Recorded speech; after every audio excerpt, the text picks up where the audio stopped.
Hello everyone, welcome to GSPED classes. ഇന്നത്തെ ഈ ഒരു സെഷനിൽ നമ്മുടെ സെക്കൻഡ് സെമിസ്റ്ററിലെ അസസ്മെന്റ് ഫോർ ലേണിംഗ് എന്ന പേപ്പറിലെ 4th ചാപ്റ്റർ ആണ് നമ്മൾ ഡിസ്കസ് ചെയ്യാൻ വേണ്ടി പോകുന്നത് കേട്ടോ. ചാപ്റ്ററിന്റെ പേര് assessment practices in inclusive school. Okay, ഇപ്പൊ അസസ്മെന്റ് പ്രാക്ടീസുകൾ എന്താണെന്ന് നമുക്കറിയാം അല്ലെ. നമ്മൾ ഡിഫറെന്റ് ടൈപ്പ് ഓഫ് അസസ്മെന്റ് പ്രാക്ടീസുകളെ കുറിച്ചിട്ടൊക്കെ പഠിച്ചു അല്ലെ.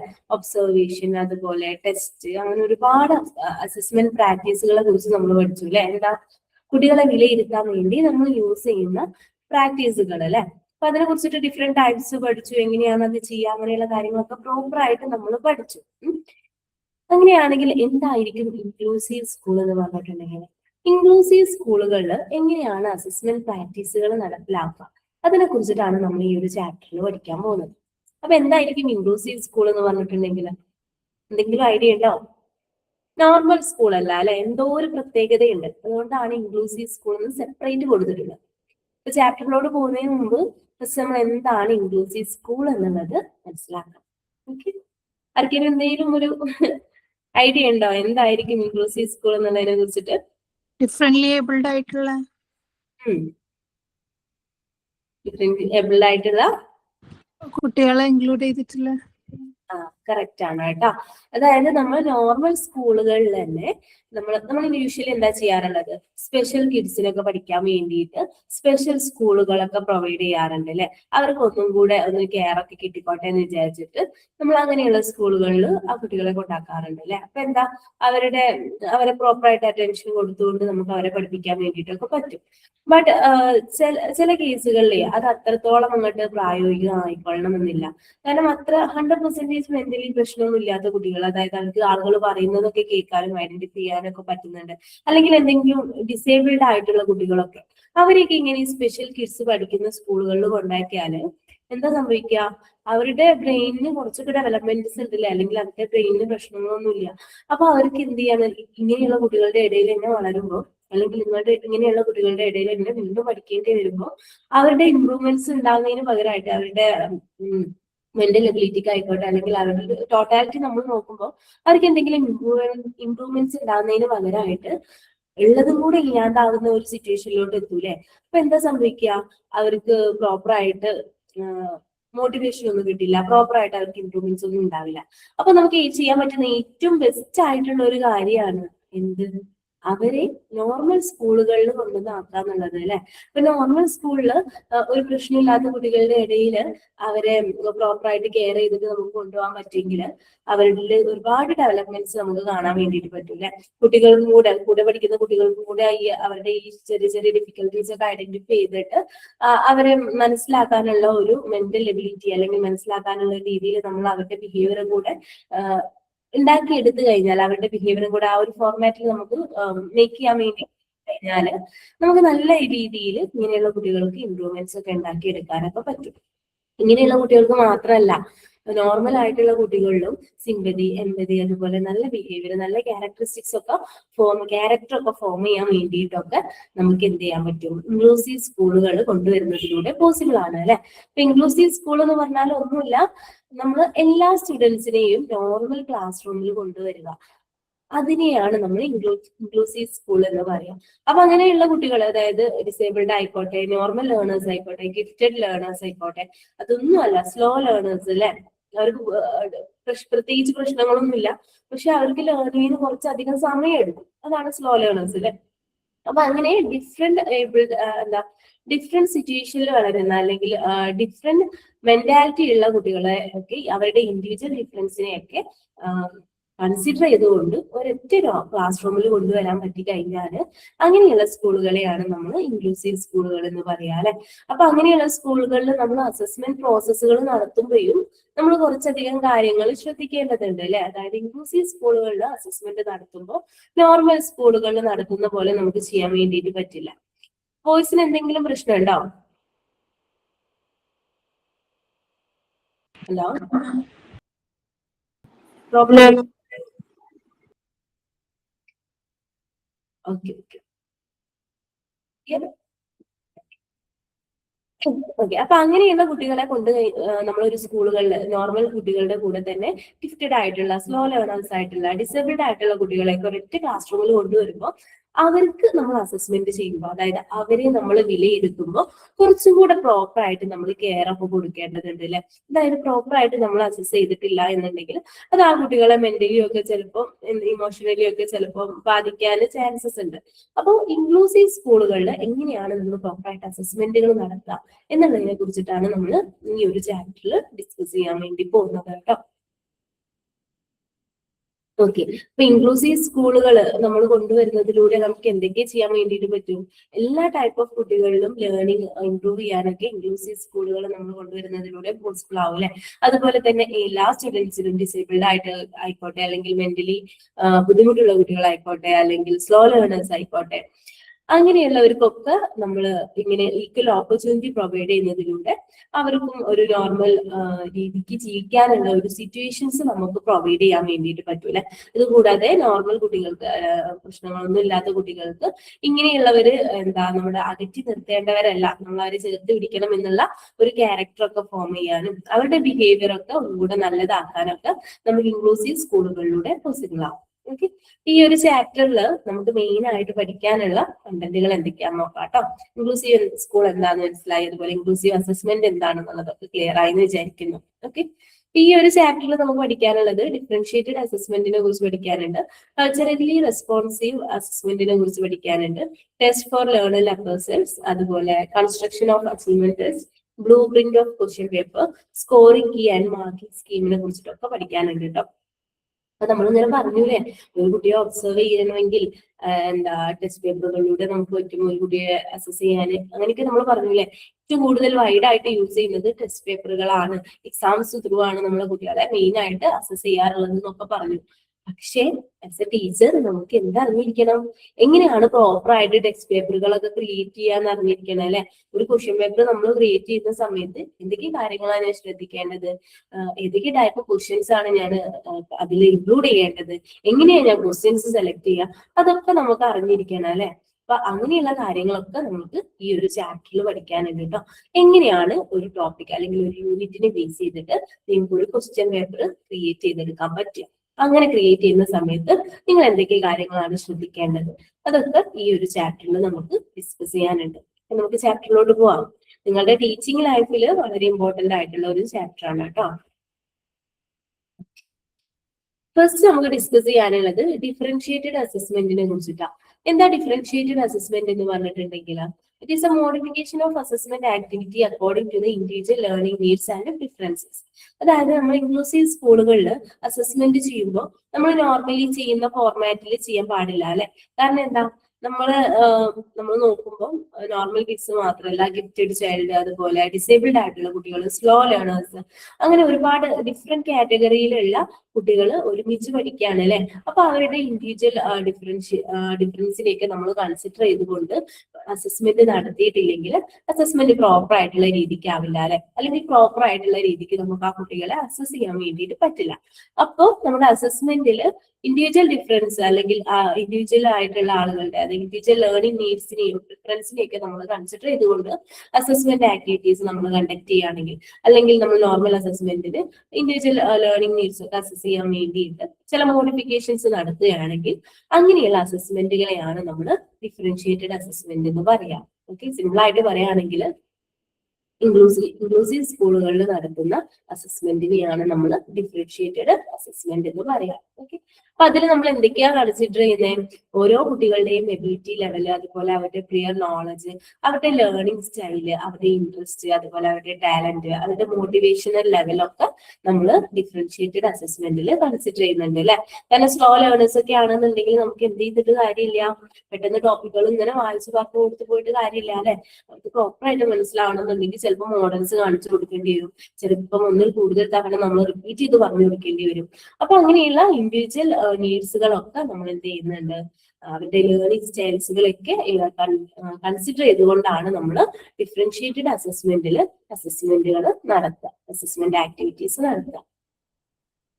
അപ്പൊ ഇങ്ങനെ ഡിഫറൻഷിയേറ്റഡ് അസസ്മെന്റ് നടത്തുന്ന സമയത്ത് നമ്മൾ കുറച്ച് പ്രിൻസിപ്പിൾസ് ഫോളോ ചെയ്യേണ്ടതുണ്ട്. എന്തൊക്കെയാണെന്ന് നോക്കാം കേട്ടോ. ഫസ്റ്റ് നമ്മൾ ചെയ്യേണ്ട കാര്യം collect information about students before teaching. അതായത് നമ്മൾ കുട്ടികളെ പഠിപ്പിക്കുന്നതിന് മുമ്പായിട്ട് നമ്മൾ അവരെ കുറിച്ചിട്ടുള്ള ഇൻഫർമേഷൻസ് പ്രോപ്പർ ആയിട്ട് കളക്ട് ചെയ്യാന്നുള്ളതാണ്. അപ്പോഴല്ലേ നമുക്ക് മനസ്സിലാക്കാൻ പറ്റുള്ളൂ ആർക്കാണ് നമ്മൾ പ്രയോറിറ്റി കൊടുക്കേണ്ടത്, ഏതൊക്കെ കുട്ടികളെ നമ്മൾ സ്പെഷ്യൽ ആയിട്ട് കെയർ ചെയ്യണം, അങ്ങനെയുള്ള കാര്യങ്ങളൊക്കെ നമുക്ക് ഐഡന്റിഫൈ ചെയ്യാൻ വേണ്ടിയിട്ട് പറ്റുള്ളൂ. അപ്പൊ ഏറ്റവും ഫസ്റ്റ് ആയിട്ട് നമ്മൾ ചെയ്യേണ്ട കാര്യം, നമ്മൾ ടീച്ചിങ് സ്റ്റാർട്ട് ചെയ്യുന്നതിന് മുമ്പ് കുട്ടികളെ കുറിച്ചിട്ട് പ്രോപ്പർ ആയിട്ട് മനസ്സിലാക്കി എടുക്കുക എന്നുള്ളതാണ്. അപ്പൊ ഓരോ കുട്ടികളെ കുറിച്ചിട്ടും വ്യക്തമായി പഠിച്ചതിന് ശേഷം ഓരോ കുട്ടികളുടെയും ലേണിംഗ് നീഡ്സിന്റെ അല്ലെങ്കിൽ ലേണിംഗ് എബിലിറ്റി അനുസരിച്ചിട്ട് നമ്മൾ അവരെ ചെറിയ ചെറിയ ഗ്രൂപ്പുകളായിട്ട് തിരിക്കാം. ഓക്കെ, ചെറിയ ഒരു എക്സാമ്പിൾ ആയിട്ട് പറയുകയാണെങ്കിൽ ഞാനൊരു മാത്സ് ടീച്ചറാണെന്ന് വിചാരിക്കുക.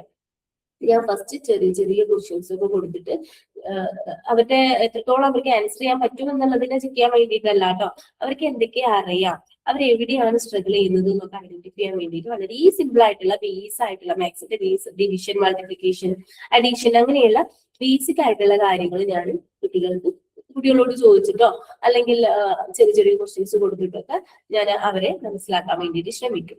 എന്നിട്ട് ആ ഡാറ്റ ഒക്കെ കളക്ട് ചെയ്തതിൽ നിന്ന് ഞാൻ ഐഡന്റിഫൈ ചെയ്യില്ല ഏതൊക്കെ കുട്ടികളാണ് അഡീഷനിൽ ബുദ്ധിമുട്ട് നേരിടുന്നത്, അല്ലെങ്കിൽ ഡിവിഷൻ പ്രോപ്പർ ആയിട്ട് മനസ്സിലാക്കാത്ത കുട്ടികൾ ഏതൊക്കെയാണ്. അങ്ങനെ കുട്ടികളുടെ പെർഫോമൻസിനെ ബേസ് ചെയ്തിട്ട് അല്ലെങ്കിൽ അവരുടെ ലേണിംഗ് നീഡ്സിനെ ബേസ് ചെയ്തിട്ട് ഞാൻ അവരെ ചെറിയ ചെറിയ ഗ്രൂപ്പുകളായിട്ട് തിരിക്കും. ഓക്കെ, അതാണ് നമ്മൾ സെക്കൻഡ് ആയിട്ട് ചെയ്യേണ്ടത്. പിന്നീട് ഓരോ ഗ്രൂപ്പിലും സ്യൂട്ടബിൾ ആയിട്ടുള്ള ടീച്ചിങ് മെത്തേഡ്സുകൾ നമ്മൾ ആ ഓരോ ഗ്രൂപ്പിലും ഇംപ്ലിമെന്റ് ചെയ്യാണ് ചെയ്യാം. ഓക്കെ, ഇനി ഇൻ കേസ് ഗ്രൂപ്പ് ബേസിസിലല്ല, ഏതെങ്കിലും ഒരു കുട്ടിക്ക് കുറച്ചുകൂടെ കെയർ കൊടുക്കണം എന്നുണ്ടെങ്കിൽ നമ്മൾ ഇൻഡിവിജ്വലൈസ്ഡ് ആയിട്ടുള്ള ഇൻസ്ട്രക്ഷൻസും പ്രൊവൈഡ് ചെയ്യണം. ഓക്കെ, അങ്ങനെ കണ്ടിന്യൂസ് ആയിട്ട് നമ്മൾ ഫോർമേറ്റീവ് അസസ്മെന്റുകൾ കണ്ടക്ട് ചെയ്യണം. അതായത് ഞാൻ ഓരോ കുട്ടികളുടെയും ലേണിംഗ് നീഡ്സിനനുസരിച്ച്, ഇതൊക്കെ എന്താ ഒരൊറ്റ ക്ലാസ് റൂമിൽ തന്നെയാണ് നടക്കുന്നത് അല്ലെ, ബട്ട് ഞാൻ പഠിപ്പിക്കുന്ന സമയത്ത് എന്ത് ചെയ്യും, അവർ കുറച്ചും കൂടെ എക്സ്ട്രാ കെയർ ചെയ്യും. അവരുടെ ലേണിംഗ് നീഡ്സിനനുസരിച്ചിട്ട് ഉള്ള മെറ്റീരിയൽസ് ഒക്കെ ഞാൻ കൊണ്ടുവരും. അങ്ങനെ അവർക്ക് കുറച്ചുകൂടെ എക്സ്ട്രാ കെയർ കൊടുക്കുന്നേ ഉള്ളൂ കേട്ടോ. അപ്പൊ നമ്മൾ എന്ത് ചെയ്യുക, കണ്ടിന്യൂസ് ആയിട്ട് ഇങ്ങനെ എന്ത് ചെയ്യും, ഒരു പോർഷൻസ് പഠിപ്പിക്കും, ആ പോർഷൻസിനായിട്ട് റിലേറ്റ് ചെയ്തിട്ടുള്ള ക്വസ്റ്റ്യൻസ് ഒക്കെ ചോദിക്കും. അല്ലെങ്കിൽ ഡിവിഷന്റെ പാർട്ടൊക്കെ വരുമ്പോൾ ഞാൻ ആ ഡിവിഷൻ സ്ട്രഗിൾ ചെയ്യുന്ന കുട്ടികളെ ഒന്ന് ജസ്റ്റ് ഒന്ന് നോക്കും, അവർക്ക് പ്രോപ്പർ ആയിട്ട് അവർ ഡിവിഷൻ ചെയ്തിട്ടുണ്ടോ, അങ്ങനെയുള്ള കാര്യങ്ങളൊക്കെ നോക്കും. ഓക്കെ, അങ്ങനെ കണ്ടിന്യൂസ് ആയിട്ടുള്ള ഫോർമേറ്റീവ് അസസ്മെന്റുകളിലൂടെ അസസ്മെന്റ് നടപ്പിലാക്കുക എന്നുള്ളതാണ് നെക്സ്റ്റ് സ്റ്റെപ്പ് വരുന്നത് കേട്ടോ. പിന്നീട് ലാസ്റ്റ് നമ്മൾ എന്ത് ചെയ്യുക, ആ കുട്ടികൾക്ക് ഫീഡ്ബാക്കുകളും കൊടുക്കണം. ഓക്കെ, ഒരു കുട്ടീനോട് ഒരു ക്വസ്റ്റ്യൻ ചോദിച്ചു, അപ്പൊ ആ കുട്ടിക്ക് ആദ്യം ഡിവിഷൻ ചെയ്യാനൊന്നും പറ്റിയിട്ടുണ്ടായിരുന്നില്ല. പിന്നെ മെല്ലെ മെല്ലെ ഞാൻ ആൾക്ക് കാര്യങ്ങളൊക്കെ പറഞ്ഞു കൊടുത്ത് കണ്ടിന്യൂസ് ആയിട്ട് ഇങ്ങനെ ആളെ ചെക്ക് ചെയ്ത്, അപ്പോഴൊക്കെ ഞാൻ എന്ത് ചെയ്യണം, അപ്പോ ആള് ഫസ്റ്റ് ചെയ്തപ്പോൾ ആൾക്ക് ചെയ്യാനേ അറിയില്ലായിരുന്നു, പേടിച്ചിങ്ങനെ നിൽക്കുന്നു. സെക്കൻഡ് ടൈം ചെയ്തപ്പോൾ ആൾ എന്ത് ചെയ്തിട്ടുണ്ട്, ഫസ്റ്റ് സ്റ്റെപ്പ്, ഡിവിഷന്റെ ഫസ്റ്റ് സ്റ്റെപ്പ് ചെയ്തിട്ടുണ്ട്. അപ്പൊ ഞാൻ ആൾക്ക് എന്തെങ്കിലും മോട്ടിവേഷൻ കൊടുത്ത്, ഓക്കെ നല്ല കുട്ടിയായിട്ട് ചെയ്തിട്ടുണ്ടല്ലോ, ഫസ്റ്റ് സ്റ്റെപ്പ് ക്ലിയർ ആയിട്ട് ചെയ്തല്ലോ, അങ്ങനെയൊക്കെ പറയുമ്പോൾ നമ്മൾ അവർക്ക് ഫീഡ്ബാക്ക് കൂടെ കൊടുക്കൂലേ. അപ്പൊ ഫീഡ്ബാക്ക് കൊടുക്കുന്നതിനനുസരിച്ച് കുട്ടികൾക്ക് തന്നെ അവരുടെ ലെവൽ എത്രത്തോളം ഉണ്ട് എന്നുള്ളതൊക്കെ മനസ്സിലാക്കാനൊക്കെ പറ്റും, അല്ലെങ്കിൽ ഒന്നും കൂടെ ഇംപ്രൂവ് ചെയ്യാനൊക്കെ പറ്റും. അങ്ങനെ ഫീഡ്ബാക്കുകളും പ്രൊവൈഡ് ചെയ്യാമെന്നതും ഒരു ഡിഫറൻഷിയേറ്റഡ് അസസ്മെന്റിന്റെ പ്രിൻസിപ്പിൾസിന്റെ അണ്ടറിൽ വരുന്നതാണ് കേട്ടോ. ഇത്രയും പ്രിൻസിപ്പിൾ ആണ് ഡിഫറൻഷിയേറ്റഡ് അസസ്മെന്റിന് ഉള്ളത്. ഇനി എന്താണ് കൾച്ചറലി റെസ്പോൺസീവ് അസസ്മെന്റ് എന്നുള്ളതാണ് നോക്കാനുള്ളത്. കൾച്ചറലി റെസ്പോൺസീവ് അസസ്മെന്റ് എന്ന് പറഞ്ഞിട്ടുണ്ടെങ്കിൽ it is an assessment practice which function in such a way that none of the cultural group among the students in the class feel affected in any way. Okay, simple ആയിട്ട് പറയുകയാണെങ്കിൽ നമുക്കറിയാലേ, ഒരു class റൂമിൽ different culture follow ചെയ്യുന്ന കുട്ടികൾ ഉണ്ടായിരിക്കും. ഇപ്പൊ നമ്മുടെ BEd class റൂമിൽ തന്നെ നോക്കുകയാണെങ്കിൽ തമിഴ്നാട് സ്റ്റുഡൻസ് ഉണ്ട്, കേരള സ്റ്റുഡൻസ് ഉണ്ട്. എല്ലാവരുടെയും കൾച്ചർ വളരെ ഡിഫറൻസ് ആണ് അല്ലെ, അവരുടെ കൾച്ചറുകൾ തമ്മിൽ നല്ല ഡിഫറൻസ് ഉണ്ട്. കേരളത്തിലുള്ള കൾച്ചർ അല്ല തമിഴ്നാട്ടിലുള്ളത് അല്ലെ. അപ്പം അതുപോലെ തന്നെ ഓരോ വീടുകളും ഫോളോ ചെയ്യുന്ന കൾച്ചറും ഡിഫറെന്റ് ആയിരിക്കില്ല. ഇനിയിപ്പോ നമ്മുടെ നാടുകളിൽ തന്നെ നോക്കുകയാണെങ്കിൽ തന്നെ ഓരോ വീട്ടിലും ഓരോ റിലീജിയനും ഫോളോ ചെയ്യുന്ന കൾച്ചറിൽ നല്ല ഡിഫറൻസ് ഉണ്ടായിരിക്കും. അപ്പൊ നമ്മൾ അസസ്മെന്റ് പ്രാക്ടീസുകൾ ചെയ്യുമ്പോൾ ഒരിക്കലും ഒരു കുട്ടിയുടെയും ഇമോഷണലി അവരുടെ കൾച്ചറിനെയൊക്കെ പറഞ്ഞിട്ട് ഫീൽ ചെയ്യിപ്പിക്കുന്ന ഫോർമാറ്റിലുള്ള രീതിക്ക് അസസ്മെന്റ് പ്രാക്ടീസുകൾ നടത്തരുത്.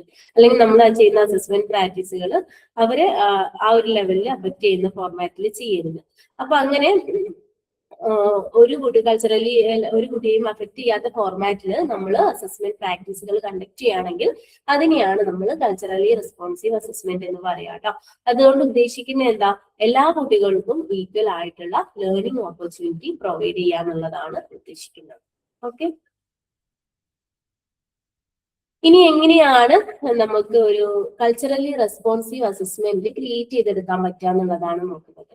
മെയിൻലി നമുക്ക് ചെയ്യാൻ പറ്റിയ 3 കാര്യങ്ങളിലൂടെയാണ് നമ്മൾ 3 വേസുകളിലൂടെയാണ് നമ്മൾ കൾച്ചറലി റെസ്പോൺസീവ് അസസ്മെന്റ് ക്രിയേറ്റ് ചെയ്തെടുക്കാറുള്ളത്. First one socio economic status, second one native language, third one learning style. Okay, അപ്പൊ നമ്മൾ പറഞ്ഞില്ല ഇൻക്ലൂസീവ് സ്കൂളുകളിൽ ഡിഫറെന്റ് ടൈപ്സ് ഓഫ് അല്ലെങ്കിൽ ഡിഫറെന്റ് കാറ്റഗറിയിലുള്ള കുട്ടികൾ ഒരുമിച്ച് പഠിക്കുന്ന സ്കൂളാണ് ഇൻക്ലൂസീവ് സ്കൂൾ അല്ലെ. അപ്പൊ അവിടെ നമ്മൾ കൾച്ചറലി റെസ്പോൺസീവ് അസസ്മെന്റ് ആണ് നടപ്പിലാക്കേണ്ടത്. കാരണം ഡിഫറെന്റ് ബാക്ക്ഗ്രൗണ്ടിൽ നിന്ന് വരുന്ന കുട്ടികളായതുകൊണ്ട് തന്നെ അവർ ഫോളോ ചെയ്യുന്ന കൾച്ചറിൽ നല്ല ഡിഫറൻസ് ഉണ്ടായിരിക്കും. അപ്പൊ അവരെ ഒന്നും ബുദ്ധിമുട്ട് ഇമോഷണലി ഒന്നും ഫീൽ ചെയ്യിപ്പിക്കാത്ത ഫോർമാറ്റിൽ നമുക്ക് ചെയ്യാൻ വേണ്ടിയിട്ട് പറ്റണം. അപ്പൊ ഫസ്റ്റ് നമ്മൾ ചെയ്യേണ്ടത് സോഷ്യോ എക്കണോമിക് സ്റ്റാറ്റസിന് ഇമ്പോർട്ടൻസ് കൊടുക്കുക എന്നുള്ളതാണ്. ഓരോ കുട്ടികളും വരുന്നത് ഡിഫറെന്റ് എക്കണോമിക് ബാക്ക്ഗ്രൗണ്ടിൽ നിന്നായിരിക്കും. അതുകൊണ്ട് തന്നെ ഈ എക്കണോമിക് ബാക്ക്ഗ്രൗണ്ടും നമ്മുടെ ലേണിംഗിന്റെ അസസ്മെന്റ് നമ്മൾ എന്താ വന്നത് നമുക്ക് ചിലപ്പോൾ തോന്നിയേക്കാം.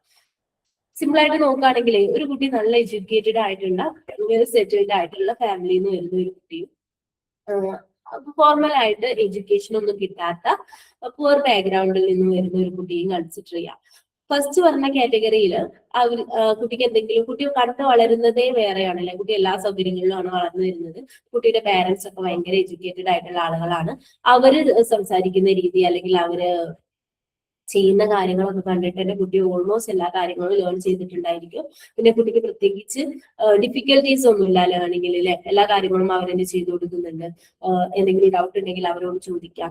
അങ്ങനെയുള്ള ഒരുപാട് കാര്യങ്ങളുണ്ട് അല്ലെ. ഇനി വെൽ എഡ്യൂക്കേറ്റഡ് അല്ലാത്ത അല്ലെങ്കിൽ സാഹചര്യങ്ങൾ കൊണ്ട് പഠിക്കാൻ പറ്റാതെ പോയ പാരന്റ്സ് ഉള്ള കുട്ടികൾ അല്ലെങ്കിൽ പുവർ ബാക്ക്ഗ്രൗണ്ടിൽ നിന്ന് വരുന്ന കുട്ടികൾ, അവരുടെയൊക്കെ കേസിൽ ബേബി പാരന്റ്സ് എന്തായിരിക്കും ഡെയിലി കഴിഞ്ഞു പോവാനുള്ള കാര്യങ്ങൾ തന്നെ ഉണ്ടാക്കുന്ന തിരക്കില് കുട്ടികൾക്ക് പ്രോപ്പർ ആയിട്ട് പറഞ്ഞു കൊടുക്കാനൊന്നും അവർക്ക് പറ്റിക്കൊള്ളണമെന്നില്ല അല്ലെ. അപ്പൊ നമ്മൾ എപ്പോഴും ഒരു അസസ്മെന്റ് പ്രാക്ടീസ് നടത്തുമ്പോൾ അല്ലെങ്കിൽ എപ്പോഴും നമ്മൾ ടീച്ചിങ് ഒക്കെ നടത്തുമ്പോൾ എപ്പോഴും കുട്ടികളുടെ എക്കണോമിക് ബാക്ക്ഗ്രൗണ്ടും കൂടെ നമ്മൾ കൺസിഡർ ചെയ്യണം. ഓക്കെ, അവർക്ക് ഇപ്പോൾ സ്ലോ ലേണേഴ്സ് അല്ലെങ്കിൽ എന്താ പുവർ ബാക്ക്ഗ്രൗണ്ടിൽ നിന്ന് വരുന്ന കുട്ടികളൊക്കെ ആണെങ്കിൽ നമുക്ക് എക്സ്ട്രാ കെയർ കൊടുക്കാം അല്ലെ. അവർക്ക് ഒന്നുകൂടി ഡീപ്പായിട്ട് പറഞ്ഞു കൊടുക്കാം. കാരണം അവർക്ക് അതിന്റെ ആവശ്യമുണ്ട്. അവർക്ക് വീടുകളിൽ നിന്ന് മേ ബി അങ്ങനെ പറഞ്ഞു കൊടുക്കാൻ ഒരാളുണ്ടായിരിക്കില്ല. അപ്പൊ നമ്മൾ എന്ത് ചെയ്യണം, ഒന്നും കൂടെ അവരെ കൺസിഡർ ചെയ്തിട്ട് അവർക്ക് സപ്പോർട്ടൊക്കെ കൊടുത്തിട്ട് നമുക്ക് എന്തെങ്കിലും ഫിനാൻഷ്യലി അല്ല ഇമോഷണലി എങ്ങനെയെങ്കിലും നമുക്ക് സപ്പോർട്ട് കൊടുക്കാൻ പറ്റുമെങ്കിൽ അവർക്ക് സപ്പോർട്ട് കൊടുത്ത് അവർക്ക് മോട്ടിവേഷൻ കൊടുത്ത് അവരൊന്നും കൂടെ നല്ല രീതിക്ക് നമുക്ക് എന്ത് ചെയ്യേണ്ടതുണ്ട്, കൺസിഡർ ചെയ്യേണ്ടതുണ്ട്. അപ്പൊ സോഷ്യോ എക്കണോമിക് സ്റ്റാറ്റസ് കൺസിഡർ ചെയ്തിട്ട് അസസ്മെന്റ് പ്രാക്ടീസുകൾ നടപ്പിലാക്കുക എന്നുള്ളതാണ്. ഡിഫറെന്റ് എക്കണോമിക് ബാക്ക്ഗ്രൗണ്ടിൽ നിന്ന് വരുന്ന കുട്ടികൾ ഡിഫറെന്റ് രീതിക്കായിട്ടും ഓരോ കാര്യങ്ങളും പഠിച്ചെടുക്കുന്നത്. അപ്പോൾ നമ്മൾ എന്ത് ചെയ്യണം, പുവർ ആയിട്ടുള്ള കുട്ടികൾക്ക് അല്ലെങ്കിൽ പ്രോപ്പറായിട്ട് കൺസിഡറേഷൻ ഒന്നും കിട്ടാത്ത കുട്ടികൾക്ക് എക്സ്ട്രാ സപ്പോർട്ടൊക്കെ കൊടുത്തിട്ട് വേണം നമ്മൾ എന്ത് ചെയ്യാന് അസസ്മെന്റ് പ്രാക്ടീസുകളൊക്കെ നടപ്പിലാക്കാൻ അല്ലെങ്കിൽ ടീച്ചിങ് ഒക്കെ നടപ്പിലാക്കാൻ. ഇനി സെക്കൻഡ് വൺ നേറ്റീവ് ലാംഗ്വേജ് ആണ്. അതായത് നമ്മളിപ്പോ ഒരു ഇംഗ്ലീഷ് മീഡിയം സ്കൂളാണെന്ന് വിചാരിക്കുക. കുട്ടികളുടെ നേറ്റീവ് ലാംഗ്വേജ് മലയാളമായിരിക്കും അല്ലെ. മദർ ടങ് എന്ന് പറഞ്ഞിട്ടുണ്ടെങ്കിൽ മലയാളമായിരിക്കും. അപ്പൊ കുട്ടികൾ എപ്പോഴും പഠിച്ചെടുക്കുന്നത് മദർ ടങ്ങിലാണ് അല്ലെ. നമ്മൾ എന്തൊരു കാര്യം കേട്ടാലും നമ്മൾ ഇംഗ്ലീഷിലാണ് സംസാരിക്കുന്നതെന്നുണ്ടെങ്കിൽ കൂടെ ആക്ച്വലി നടക്കുന്ന എന്താ, നമ്മുടെ മദർ ടങ്ങിൽ അത് നമ്മുടെ മൈൻഡിൽ ഇന്റർപ്രിറ്റ് ചെയ്യുന്നുണ്ട്. അതിനുശേഷം നമ്മൾ അത് എന്ത് ചെയ്യുന്നുള്ളൂ, സെക്കൻഡ് ലാംഗ്വേജിലോട്ട് കൺവേർട്ട് ചെയ്തിട്ട് സംസാരിക്കുന്നതേ ഉള്ളൂ അല്ലെ. അപ്പൊ എപ്പോഴും കുട്ടികൾക്ക് പഠിക്കാൻ ഏറ്റവും എളുപ്പം അവരുടെ മദർ ടങ് ആയിരിക്കും അല്ലെ. അപ്പൊ ലാംഗ്വേജ് ഡിഫിക്കൽറ്റി എന്ത് ചെയ്യരുത്, അവരുടെ പെർഫോമൻസിനെ അഫക്ട് ചെയ്യുന്ന ഫോർമാറ്റിൽ വരരുത്. അപ്പം നമുക്ക് ചെയ്യാൻ പറ്റുന്ന ഒരു കാര്യം എന്താണ്, നമ്മൾ മാർക്ക് പ്രൊവൈഡ് ചെയ്യുമ്പോൾ കുട്ടികൾ എത്രത്തോളം മനസ്സിലാക്കിയിട്ടുണ്ട്, അവർ എത്രത്തോളം കണ്ടന്റുകൾ ഐഡന്റിഫൈ ചെയ്തിട്ടുണ്ട് എന്നുള്ളതിനെ ബേസ് ചെയ്തിട്ട് മാർക്ക് കൊടുക്കാം. അല്ലാതെ നമ്മൾ അവരുടെ ഗ്രാമാറ്റിക്കൽ സ്ട്രക്ചറിനോ അല്ലെങ്കിൽ സ്പെല്ലിംഗ് മിസ്റ്റേക്കുകൾക്കോ ഒക്കെ അധികം ഇമ്പോർട്ടൻസ് കൊടുത്തിട്ട് അവരുടെ കണ്ടന്റ് അവർക്ക് അറിയോ ഇല്ലയോ എന്നുള്ളത് ചെക്ക് ചെയ്യാതെ ഓക്കെ ഇത് ഗ്രാമാറ്റിക്കലി തെറ്റാണല്ലോ അല്ലെങ്കിൽ ഇത് സ്പെല്ലിംഗ് മിസ്റ്റേക്ക് ഇട്ടല്ലോ എന്നൊക്കെ പറഞ്ഞിട്ട് നമ്മൾ എന്ത് ചെയ്യരുത്, അസസ്മെന്റ് ചെയ്യുന്ന സമയത്ത് ഒരുപാട് മാർക്കുകളൊന്നും അങ്ങനെ കുറയ്ക്കരുത്. അതിനൊരു ചെറിയൊരു ഇമ്പോർട്ടൻസ് കൊടുക്കുക, അല്ലാതെ ഓവറായിട്ട് നമ്മൾ അതിന് ഇമ്പോർട്ടൻസ് കൊടുക്കുന്ന ഫോർമാറ്റിൽ ചെയ്യരുത്. ഓക്കെ, അതാണ് നേറ്റീവ് ലാംഗ്വേജിന് കൺസിഡർ ചെയ്തുകൊണ്ട് നമ്മൾ എന്ത് ചെയ്യുക, റെസ്പോൺസീവ് ആയിട്ടുള്ള കൾച്ചറലി റെസ്പോൺസീവ് ആയിട്ടുള്ള അസസ്മെന്റുകൾ നടപ്പിലാക്കുക എന്നുള്ളതുകൊണ്ട് ഉദ്ദേശിക്കുന്നത് കേട്ടോ.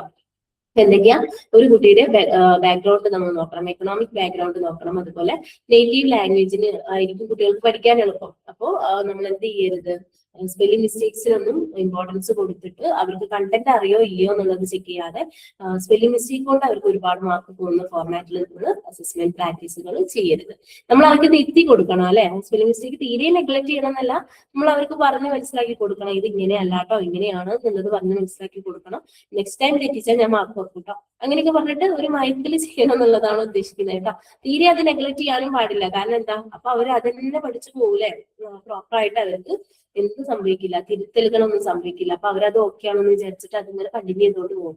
നമ്മൾ അത് അവർക്ക് മനസ്സിലാക്കി കൊടുക്കണം, മിസ്റ്റേക്സ് പറഞ്ഞു കൊടുക്കണം.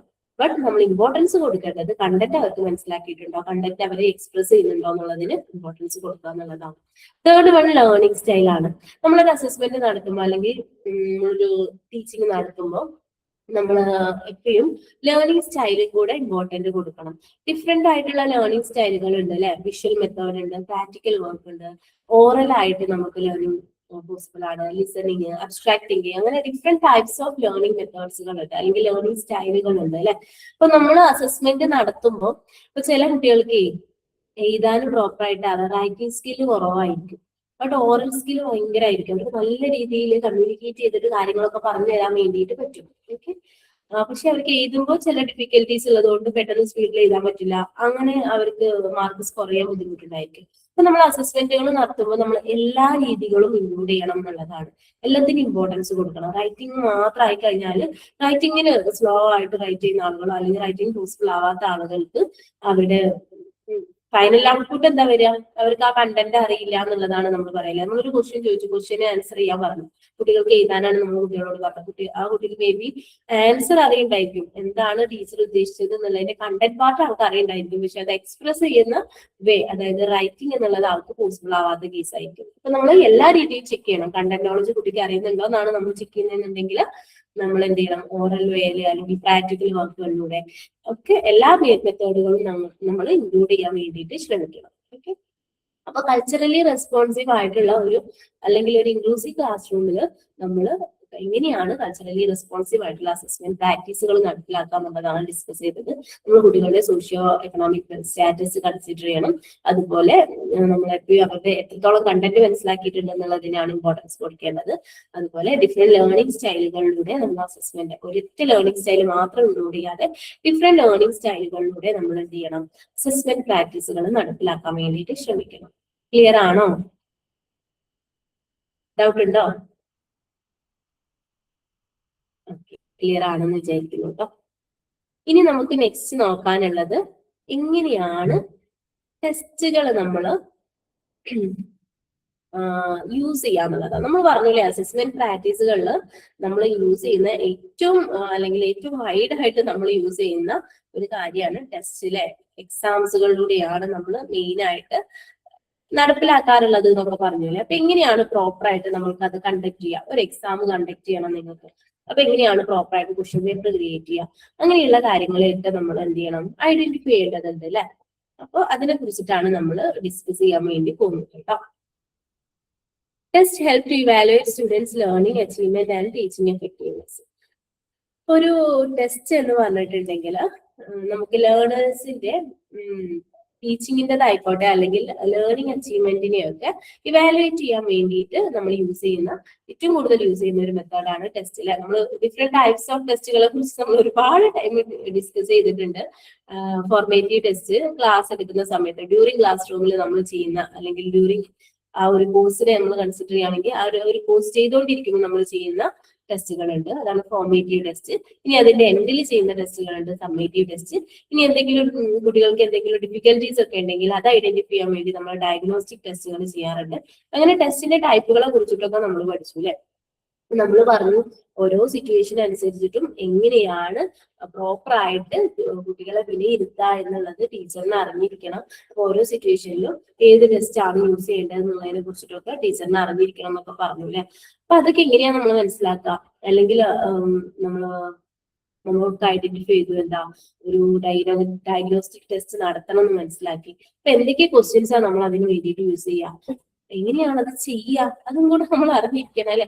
ഡയഗ്നോസ്റ്റിക് ടെസ്റ്റ് വേണം നമുക്കറിയാം, പക്ഷെ ഏത് പാർട്ടിൽ നിന്നാണ് ഞാൻ ക്വസ്റ്റ്യൻസ് ഇടേണ്ടത്, എങ്ങനെയാണ് ഞാൻ ക്വസ്റ്റ്യൻസ് ഇടേണ്ടത്, ഏതൊക്കെ ടൈപ്പ് ക്വസ്റ്റ്യൻസ് ഇൻക്ലൂഡ് ചെയ്യണം, എത്ര ക്വസ്റ്റ്യൻസ് എനിക്ക് യൂസ് ചെയ്യാൻ പറ്റും, അങ്ങനെയുള്ള കാര്യങ്ങളെ കുറിച്ചിട്ടൊക്കെ നമുക്ക് പഠിക്കണം അല്ലെ. ടീച്ചർ നമുക്കത് വളരെ വ്യക്തമായിട്ട് അറിഞ്ഞിരിക്കണം. കാരണം കുട്ടികളെ പഠിപ്പിച്ചാൽ മാത്രം പോരാ, അവരെ പ്രോപ്പർ ആയിട്ട് അസസ് ചെയ്യാനും കൂടെ നമ്മളെ കൊണ്ട് പറ്റണം. ഓക്കെ, അപ്പൊ എങ്ങനെയാണ് ടെസ്റ്റ് യൂസ് ചെയ്തിട്ട് കുട്ടികളെ അസസ് ചെയ്യുക, അല്ലെങ്കിൽ എന്തൊക്കെ കാര്യങ്ങളാണ് അതിന് ശ്രദ്ധിക്കേണ്ടത് എന്നുള്ളതൊക്കെയാണ് നമ്മൾ ഡിസ്കസ് ചെയ്യാൻ വേണ്ടി പോകുന്നത് കേട്ടോ. Important features of using test for learner levels. അതായത് കുട്ടികളെ വിലയിരുത്താൻ വേണ്ടിയിട്ട് ടെസ്റ്റ് പേപ്പർ യൂസ് ചെയ്യുമ്പോൾ നമ്മൾ കൺസിഡർ ചെയ്യേണ്ട ഇമ്പോർട്ടന്റ് ആയിട്ടുള്ള ഫീച്ചേഴ്സ്. ഓക്കെ, ടെസ്റ്റ് പേപ്പർ എന്ത് ചെയ്യുന്നുണ്ട്, ഒരു ക്വാളിറ്റി ലേണിംഗിന്റെ ക്വാളിറ്റിയെ മെഷർ ചെയ്യാൻ വേണ്ടിയിട്ട് ഹെൽപ്പ് ചെയ്യുന്നുണ്ട്. അതുപോലെ തന്നെ അച്ചീവ്മെന്റിനെയും ലേണിംഗ് ഔട്ട്കമ്മിന്റെയും, അതായത് നമ്മളൊരു ക്ലാസ് റൂമിലെയും ഒരു ക്ലാസ് പഠിപ്പിക്കുമ്പോൾ ഞാൻ എന്ത് ചെയ്ത് ഉദ്ദേശിച്ചിട്ടുണ്ടായി, ഒരു ലേണിംഗ് ഔട്ട്കം ഉണ്ടായിരിക്കും. അതിനെയും ഞാൻ പ്രതീക്ഷിക്കുന്നുണ്ടായിരിക്കും അല്ലെ, ഈ ഒരു ചാപ്റ്റർ കഴിയുമ്പോഴേക്കും കുട്ടികൾ ഇന്ന കാര്യങ്ങളൊക്കെ മനസ്സിലാക്കണം എന്നുള്ള ഉദ്ദേശത്തിലായിരിക്കും ഞാൻ ആ ഒരു ചാപ്റ്റർ പഠിപ്പിക്കുന്നത്. ആ ചാപ്റ്റർ പഠിപ്പിച്ചു കഴിഞ്ഞതിന് ശേഷം ഞാനൊരു ടെസ്റ്റ് നടത്തി കഴിഞ്ഞാൽ എനിക്ക് അറിയാൻ പറ്റില്ല എന്റെ ലേണിംഗ് ഒബ്ജക്റ്റീവ് അല്ലെങ്കിൽ ലേണിംഗ് ഔട്ട്കം എത്രത്തോളം കുട്ടികളെ അച്ചീവ് ചെയ്തിട്ടുണ്ട് എന്നുള്ളത് എനിക്ക് മനസ്സിലാക്കി എടുക്കാൻ പറ്റില്ല. അതായത് ഞാൻ ഈ ഒരു ചാപ്റ്ററിലൂടെ കുട്ടികൾ എന്തൊക്കെ മനസ്സിലാക്കണം എന്ന് ഉദ്ദേശിച്ചിട്ടുണ്ടോ അതൊക്കെ കുട്ടികൾക്ക് കിട്ടിയിട്ടുണ്ടോ എന്നൊക്കെ ഐഡന്റിഫൈ ചെയ്യാൻ, അവർ എത്രത്തോളം അച്ചീവ് ചെയ്തിട്ടുണ്ട് എന്നുള്ളത് ഐഡന്റിഫൈ ചെയ്യാനൊക്കെ ടെസ്റ്റ് ത്രൂ എനിക്ക് പോസിബിൾ ആണ് അല്ലെ. അതുപോലെ തന്നെ ടീച്ചിങ് ലേണിംഗ് പ്രോസസ്സിനെ ഇംപ്രൂവ് ചെയ്യാനൊക്കെ ടെസ്റ്റ് പേപ്പറുകൾ നമ്മളെ ഹെൽപ്പ് ചെയ്യുന്നുണ്ട്. എങ്ങനെയാ, ഒരു ക്ലാസ് റൂമിൽ നമ്മൾ ടെസ്റ്റ് പേപ്പർ നടത്തി എല്ലാ കുട്ടികൾക്കും മാർക്ക് കുറവാ, അപ്പൊ നമുക്ക് എന്ത് മനസ്സിലാക്കാം, ഒരു ടീച്ചിങ്ങിന് നല്ല പ്രശ്നമായിട്ട് ടീച്ചിങ് ആണ് ഇമ്പ്രൂവ് ചെയ്യേണ്ടത് എന്നുള്ളത് മനസ്സിലാക്കാം അല്ലെ. ഇനി 1-2 കുട്ടികൾക്ക് മാത്രം ബുദ്ധിമുട്ടുണ്ട്, അവർക്ക് മനസ്സിലാവുന്നില്ല. അപ്പൊ നമ്മൾ എന്ത് മനസ്സിലാക്കണം, ആ കുട്ടികൾക്ക് ഏതോ ഒരു മേഖലയിൽ ഏതോ ഒരു പാർട്ട് ക്ലിയർ ആവാനുണ്ട്, അവരൊന്നും കൂടെ കൺസിഡർ ചെയ്യണം, അവരുടെ ലേണിംഗിൽ നമ്മൾ ഒന്നും കൂടെ ഹെൽപ്പ് ചെയ്യേണ്ടതുണ്ട്. അപ്പൊ അങ്ങനെ ടീച്ചിങ് ലേണിംഗ് പ്രോസസ്സിനെ ഇംപ്രൂവ് ചെയ്യാനൊക്കെ ടെസ്റ്റ് പേപ്പറുകൾ ഹെൽപ്പ് ചെയ്യുന്നുണ്ട് അല്ലെ. അതുപോലെ നമുക്ക് പീരിയോഡിക്കലി ആയിട്ട് ടെസ്റ്റ് പേപ്പറുകൾ കണ്ടക്ട് ചെയ്യാൻ പറ്റും. ടീച്ചേഴ്സിനും പാരന്റ്സിനും ഒക്കെ കുട്ടികളുടെ പ്രോഗ്രസ് ഒക്കെ അറിയാൻ വേണ്ടിയിട്ടൊക്കെ ടെസ്റ്റ് പേപ്പറുകൾ ഹെൽപ്പ് ചെയ്യുന്നുണ്ട് അല്ലെ. അത്രയും ഫീച്ചേഴ്സ് ആണ് ടെസ്റ്റ് പേപ്പറിനുള്ളത്. ഇനി എങ്ങനെയാണ് നമ്മൾ ഒരു അച്ചീവ്മെന്റ് ടെസ്റ്റ് കൺസ്ട്രക്ട് ചെയ്യാന്നുള്ളതാണ് നോക്കാനുള്ളത് കേട്ടോ. അത് നിങ്ങൾക്ക് നിങ്ങളുടെ BEd കോഴ്സിൽ തന്നെ എന്ത് ചെയ്യാനുണ്ട്, പ്രാക്ടിക്കലി ചെയ്യാറുണ്ട്. നിങ്ങൾ ആ 3rd സെമിസ്റ്ററിൽ സ്കൂളുകളിലോട്ട് പോകില്ലേ ടീച്ചിങ് പ്രാക്ടീസിന് വേണ്ടിയിട്ട്. അപ്പൊ നിങ്ങൾ പോകുന്ന സമയത്ത് നിങ്ങൾക്ക് അച്ചീവ്മെന്റ് ടെസ്റ്റ് കണ്ടക്ട് ചെയ്യാനുണ്ട്. അച്ചീവ്മെന്റ് ടെസ്റ്റ് എങ്ങനെയാണ് നിങ്ങൾ അവിടെ കണ്ടക്ട് ചെയ്യാന്നറിയോ? ഫസ്റ്റ് നിങ്ങൾ പോകുന്ന സമയത്ത് തന്നെ എന്ത് ചെയ്യും, ക്ലാസ് എടുക്കുന്ന സ്റ്റാർട്ട് ചെയ്യുന്ന സമയത്ത് നിങ്ങൾ ഒരു ക്വസ്റ്റ്യൻ പേപ്പർ ഒക്കെ ഇട്ടിട്ട് ഒരു ടെസ്റ്റ് നിങ്ങൾ നടത്തും. ഓക്കെ, ആ ടെസ്റ്റ് പേപ്പറിൽ കുട്ടികൾ വാങ്ങിയ മാർക്കുകളൊക്കെ നിങ്ങൾ കളക്ട് ചെയ്ത് നോക്കും. പിന്നെ നിങ്ങൾ 2-3 മാസം അവിടെ ടീച്ചിങ് പ്രാക്ടീസ് ഒക്കെ കഴിഞ്ഞതിന് ശേഷം പോരാ നേരത്ത് നിങ്ങൾ ഒരു ടെസ്റ്റ് നടത്തും. ഓക്കെ, ആ ടെസ്റ്റ് നടത്തി കഴിഞ്ഞാൽ നിങ്ങൾക്ക് എന്ത് മനസ്സിലാക്കാൻ പറ്റും, കുട്ടികൾ എത്രത്തോളം ഇമ്പ്രൂവ് ആയിട്ടുണ്ടോ അല്ലെങ്കിൽ ഒന്നും കൂടെ ബാക്കിലോട്ടാണോ എന്നുള്ള കാര്യങ്ങളൊക്കെ മനസ്സിലാക്കാൻ വേണ്ടിയിട്ട് പറ്റൂല. അപ്പൊ നിങ്ങൾ ഒരു അച്ചീവ്മെന്റ് ടെസ്റ്റ് ആ ഒരു സമയത്ത് ചെയ്യുന്നുണ്ട് കേട്ടോ.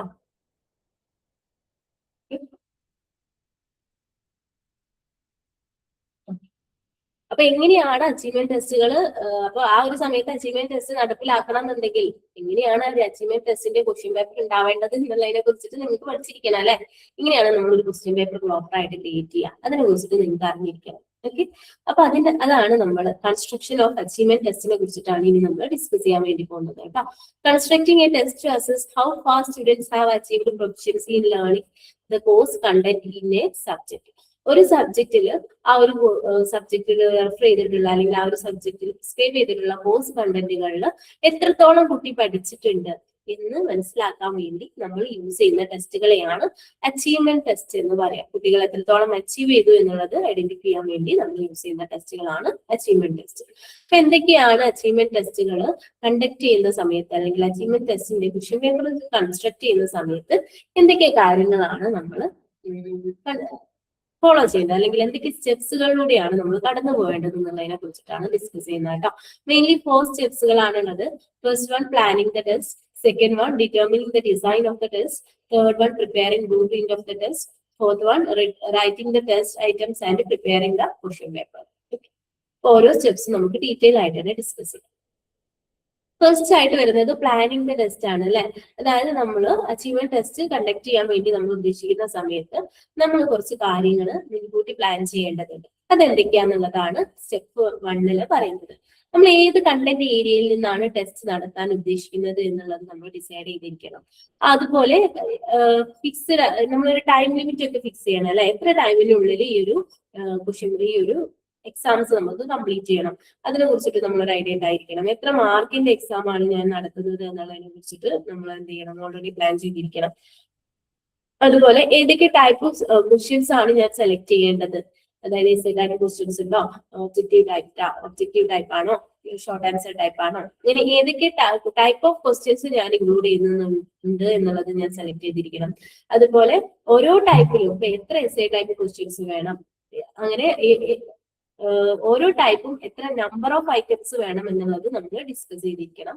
അതുപോലെ തന്നെ ഓരോ ചോയ്സസ് ഉണ്ടെങ്കിൽ അതും നമ്മൾ എന്ത് ചെയ്തിരിക്കണം, പ്രോപ്പർ ആയിട്ട് ഡിസൈഡ് ചെയ്തിരിക്കണം. ചോയ്സസ് എന്നുള്ളതുകൊണ്ട് ഉദ്ദേശിക്കുന്നത് ഇപ്പൊ നിങ്ങളെ ക്വസ്റ്റ്യൻ പേപ്പറിൽ തന്നെ നോക്കുകയാണെങ്കിൽ 11th ക്വസ്റ്റ്യൻ എസ്സേ ടൈപ്പ് ക്വസ്റ്റ്യനിൽ A, B എന്ന് പറഞ്ഞ ചോയ്സസ് കൊടുത്തിട്ടുണ്ടായിരിക്കും. 2 ചോയ്സസ് കൊടുക്കുന്നുണ്ട്. ആ 2 ചോയ്സസിൽ ഏതെങ്കിലും ഒന്ന് കുട്ടികൾക്ക് അറ്റൻഡ് ചെയ്യാം. അങ്ങനെ വ്യക്തമായിട്ട് ഇന്റേണൽ ചോയ്സസിന് ആൻസർ ചെയ്യുന്ന സമയത്ത് എങ്ങനെയാണ് ഇന്റേണൽ ചോയ്സസ് വേണ്ടത് എന്നുള്ളതിനെ കുറിച്ചിട്ടൊക്കെ പ്രോപ്പർ ആയിട്ട് നമ്മൾ ഡിസൈഡ് ചെയ്തിരിക്കണം. ഓക്കെ, ഇത്രയും കാര്യങ്ങളാണ് പ്ലാനിങ് ദ ടെസ്റ്റ് എന്നുള്ള സ്റ്റെപ്പിൽ വരുന്നത്. സെക്കൻഡ് സ്റ്റെപ്പാണ് determining the design of the test. Test പേപ്പറിന്റെ ഡിസൈൻ ഡിറ്റർമിൻ ചെയ്യാന്നുള്ളത്.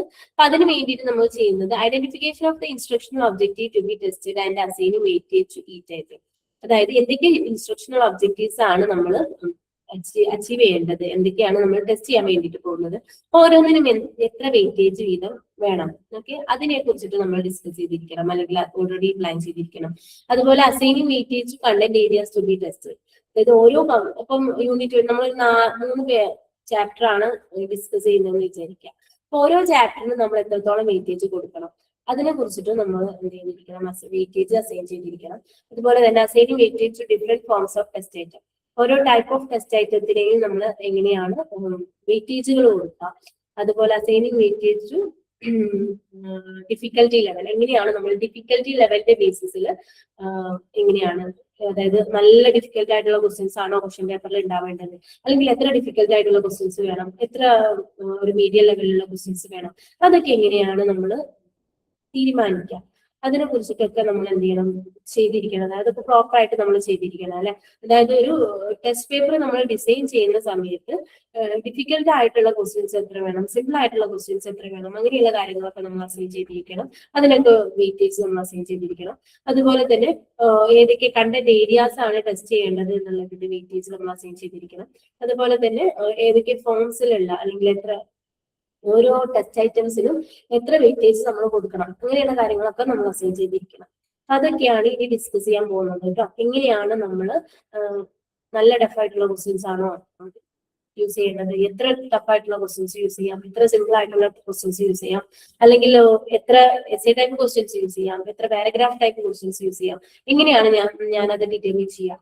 ഒരു ക്വസ്റ്റ്യൻ പേപ്പറിൽ ഒരു 45 മിനിറ്റ്സിന്റെ എക്സാം ഞാൻ കണ്ടക്ട് ചെയ്യുമ്പോൾ എങ്ങനെയാണ് ഞാൻ ഐഡന്റിഫൈ ചെയ്യുക, ഇതിൽ 2 എസ്സേ ടൈപ്പ് ക്വസ്റ്റ്യൻസ് ആണ് യൂസ് ചെയ്യേണ്ടത്, അല്ലെങ്കിൽ 3 ഒബ്ജക്റ്റീവ് ടൈപ്പ് ക്വസ്റ്റ്യൻസ് യൂസ് ചെയ്യണം, അങ്ങനെയൊക്കെ എങ്ങനെയാണ് എനിക്ക് മനസ്സിലാക്കാൻ വേണ്ടി പറ്റുക, അതിനെ കുറിച്ചിട്ടൊക്കെയാണ് ഇനി ഡിസ്കസ് ചെയ്യാൻ വേണ്ടി പോകുന്നത് കേട്ടോ.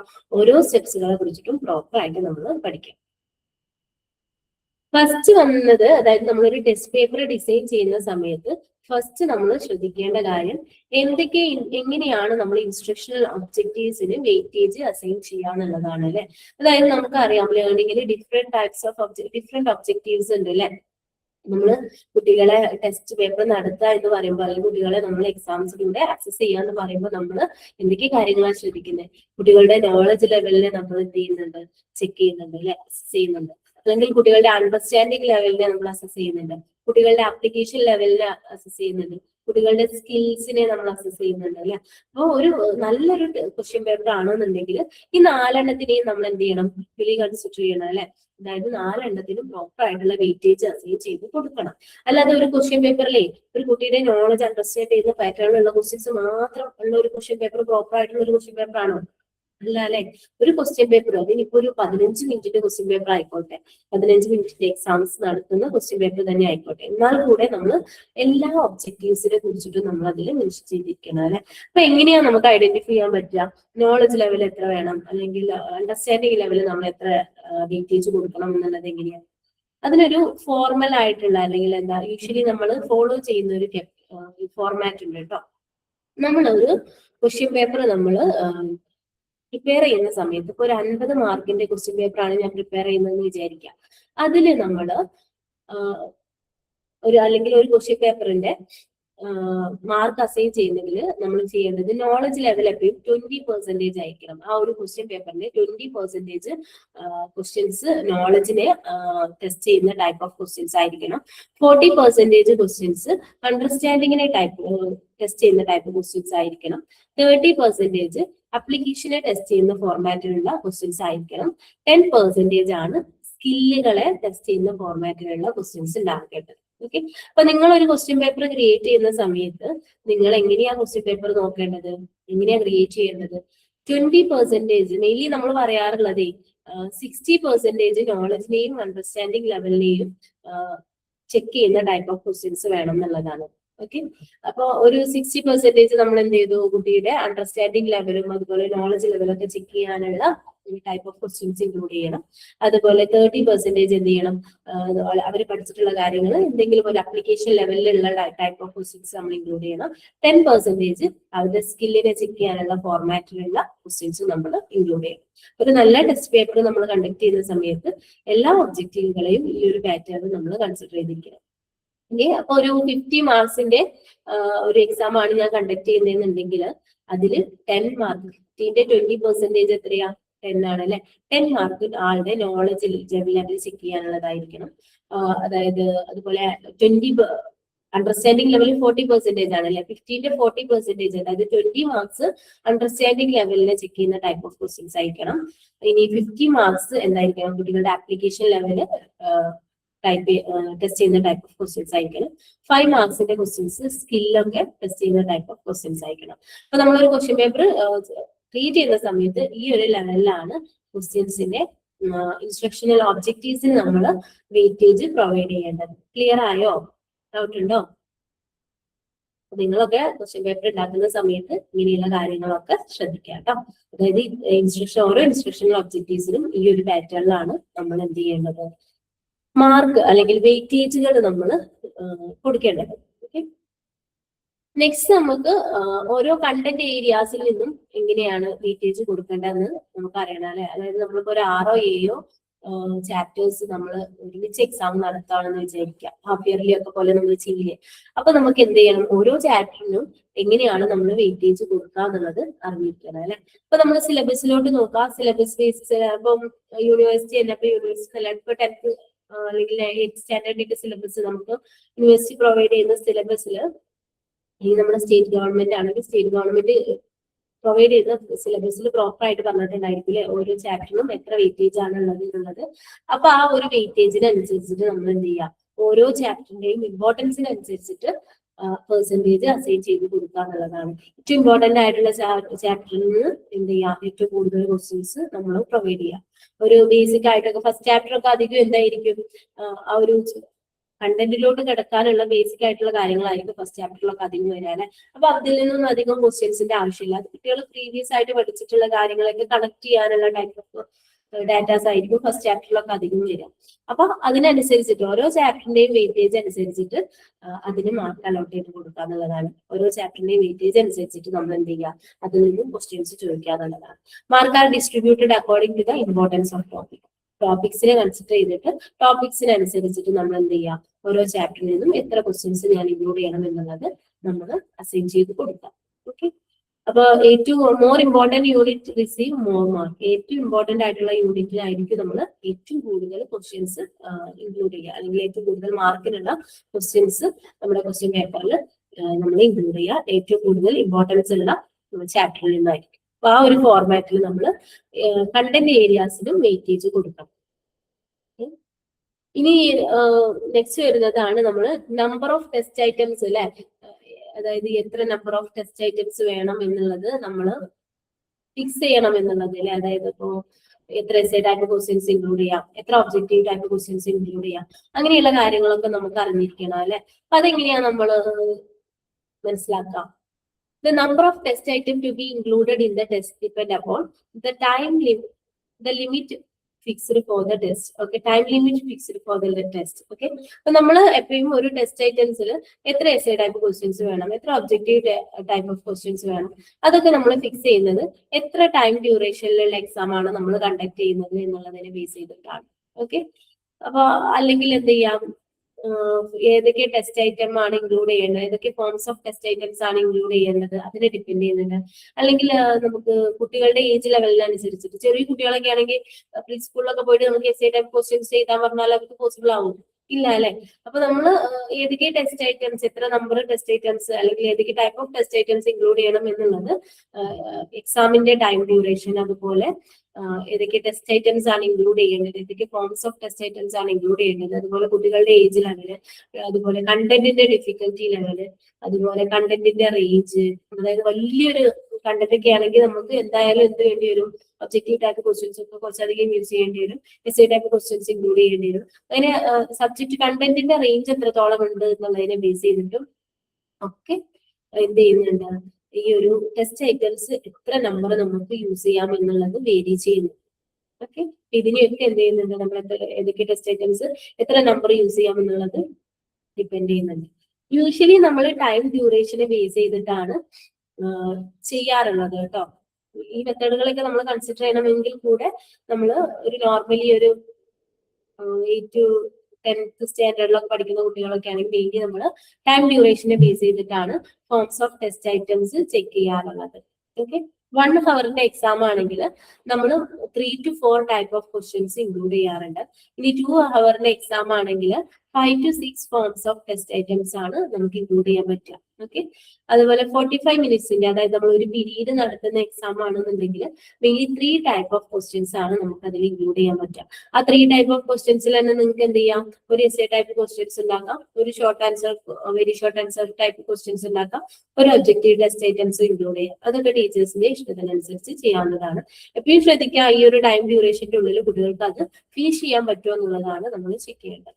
ഓക്കെ, ഒരു ക്ലാസ് റൂമിൽ നിങ്ങൾ നിങ്ങളുടെ ഒരു പീരീഡ് ഓഫ് എക്സാം നടത്തുന്ന സമയത്ത് മെയിൻലി എന്ത് ചെയ്യുക, ആ ഒരു എക്സാം പേപ്പറിൽ 3 ടൈപ്പ് ഓഫ് ക്വസ്റ്റ്യൻസ് ഇൻക്ലൂഡ് ചെയ്യാം. ഓക്കെ, അതായത് ഒരു എസ്സേ ടൈപ്പ് ക്വസ്റ്റ്യൻസ്, അതുപോലെ ഒരു ഷോർട്ട് ആൻസർ ക്വസ്റ്റ്യൻസ്, ഒരു ഒബ്ജക്റ്റീവ് ടൈപ്പ് ക്വസ്റ്റ്യൻസ്, അങ്ങനെ ടൈം ഡ്യൂറേഷനും കൂടെ കൺസിഡർ ചെയ്തുകൊണ്ടുള്ള type of test items include ചെയ്യാൻ വേണ്ടിയിട്ട് ശ്രമിക്കും. ഓക്കെ, ആ ഒരു ഫോർമാറ്റിലാണ് നമ്മൾ എങ്ങനെയാണ് ടെസ്റ്റ് ഐറ്റംസ് നമ്മൾ ക്വസ്റ്റ്യൻ പേപ്പറിൽ ഇൻക്ലൂഡ് ചെയ്യേണ്ടത് എന്നുള്ളത് നോക്കാം കേട്ടോ.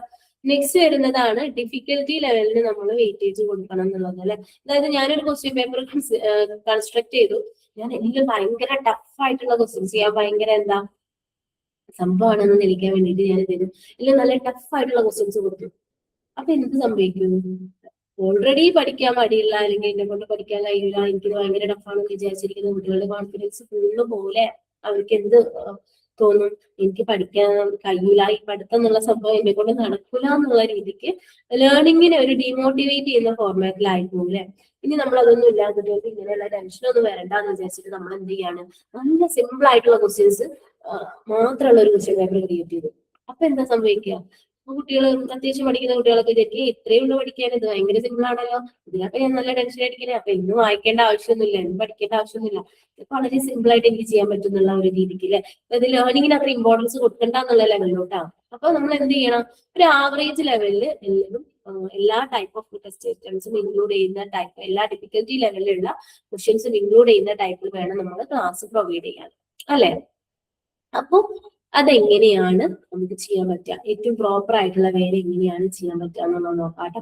അപ്പൊ നമ്മളൊരു ക്വസ്റ്റ്യൻ പേപ്പർ ക്രിയേറ്റ് ചെയ്യുകയും അതിൽ 20% ഡിഫിക്കൽറ്റി ക്വസ്റ്റ്യൻസും 20% ഈസി ആയിട്ടുള്ള ക്വസ്റ്റ്യൻസും 60% ഒരു ആവറേജ് ഡിഫിക്കൽറ്റി ലെവലിലുള്ള ക്വസ്റ്റ്യൻസും നമ്മൾ ഇൻക്ലൂഡ് ചെയ്യുകയാണെങ്കിൽ എല്ലാ ടൈപ്പ് ഓഫ് ലേണേഴ്സിനും നല്ല രീതിക്ക് എക്സാം എഴുതാൻ വേണ്ടിയിട്ട് പറ്റും. ഓക്കെ, തീരെ നല്ല ടഫായിട്ടുള്ള ക്വസ്റ്റ്യൻസ് ഒക്കെ ബുദ്ധിമുട്ടായിട്ടുള്ള കുട്ടികൾക്ക് കുറച്ച് ഈസി ക്വസ്റ്റ്യൻസ് ഉള്ളത് കൊണ്ട് ഓക്കെ ഇതൊക്കെ എനിക്ക് എഴുതാൻ കിട്ടിയല്ലോ എന്നുള്ളൊരു കോൺഫിഡൻസ് ഉണ്ടായിരിക്കും. അതുപോലെ തന്നെ നല്ല ബ്രൈറ്റ് ആയിട്ടുള്ള സ്റ്റുഡൻസിന് കുറച്ചധികം ഡിഫിക്കൽറ്റി ക്വസ്റ്റ്യൻസ് ഉണ്ടായതുകൊണ്ട് ആരാണ് ഈ A+ കിട്ടാനൊക്കെ യോഗ്യരായത്, അങ്ങനെയുള്ള കാര്യങ്ങളൊക്കെ നമുക്ക് ഐഡന്റിഫൈ ചെയ്യാനും ഹെൽപ്ഫുൾ ആയിരിക്കും.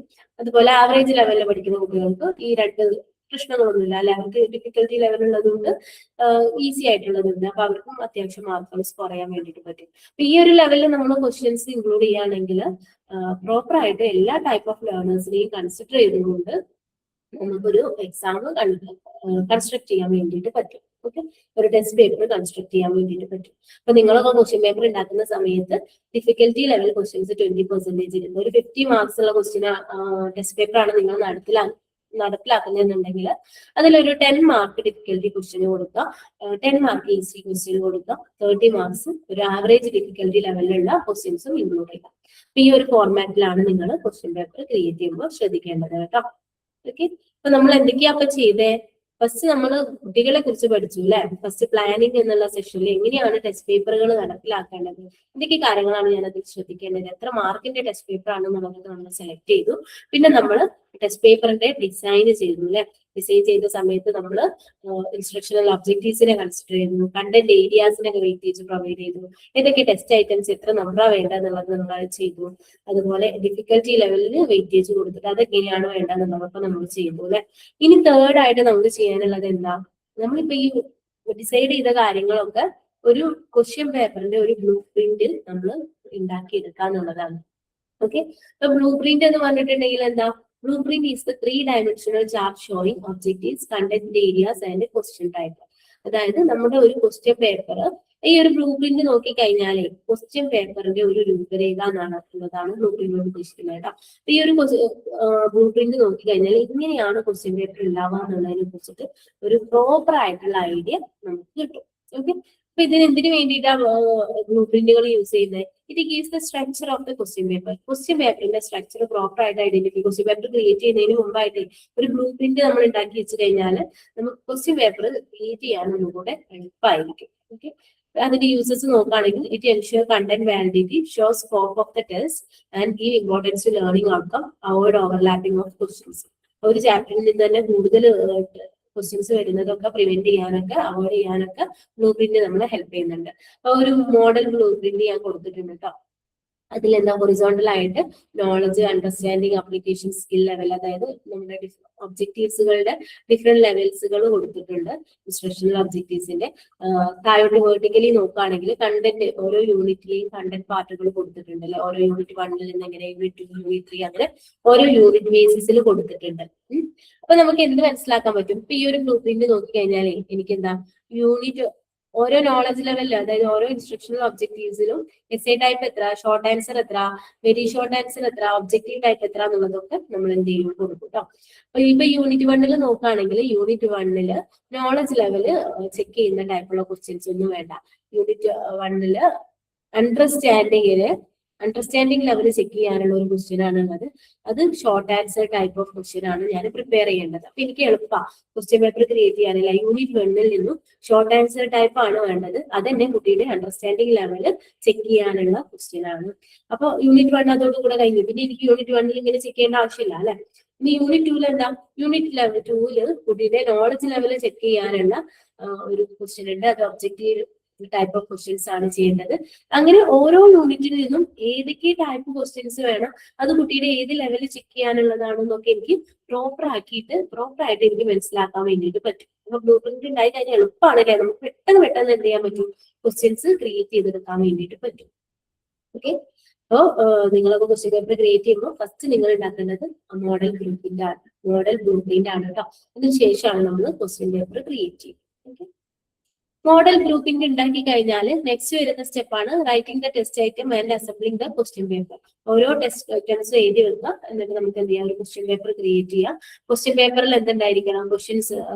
ടെസ്റ്റ് പേപ്പറിലുള്ള ക്വസ്റ്റ്യൻസ് ബ്ലൂ പ്രിന്റിനെ ഫോളോ ചെയ്തിട്ടുള്ള ഫോർമാറ്റിലുള്ള ക്വസ്റ്റ്യൻസ് ആയിരിക്കണം. ക്വസ്റ്റ്യൻസ് നമ്മൾ പ്രോപ്പർ ആയിട്ട് അറേഞ്ച് ചെയ്തിരിക്കണം. എങ്ങനെയാണ് ക്വസ്റ്റ്യൻസിന് ആൻസർ ചെയ്യേണ്ടത് എന്നുള്ളതിനെ കുറിച്ചിട്ട് ക്ലിയർ ആയിട്ടുള്ള ഇൻസ്ട്രക്ഷൻസ് നമ്മൾ പ്രൊവൈഡ് ചെയ്തിരിക്കണം. ഓരോ ആ ഒരു ക്വസ്റ്റ്യൻ പേപ്പറിലുള്ള ക്വസ്റ്റ്യൻസ് ഒക്കെ ഡിഫിക്കൽറ്റി ലെവല് ബാലൻസ് ചെയ്യുന്ന ഫോർമാറ്റിലുള്ള ക്വസ്റ്റ്യൻസ് ആയിരിക്കണം. അപ്പൊ ഇതൊക്കെയാണ് നിങ്ങൾ ഫൈനൽ ആയിട്ട് ഒരു ക്വസ്റ്റ്യൻ പേപ്പർ എഴുതുന്ന സമയത്ത് നിങ്ങൾ ശ്രദ്ധിക്കേണ്ട കാര്യം. ക്വസ്റ്റ്യൻ പേപ്പർ തയ്യാറായി കഴിഞ്ഞാൽ പിന്നെ നമുക്ക് അറിയേണ്ട കാര്യം എന്താ? എങ്ങനെയാണ് കുട്ടികളെ മാർക്ക് ചെയ്യുക എന്നുള്ളത് അല്ലെ. സ്കോറിംഗ് കീസും മാർക്കിംഗ് സ്കീമും വേണം.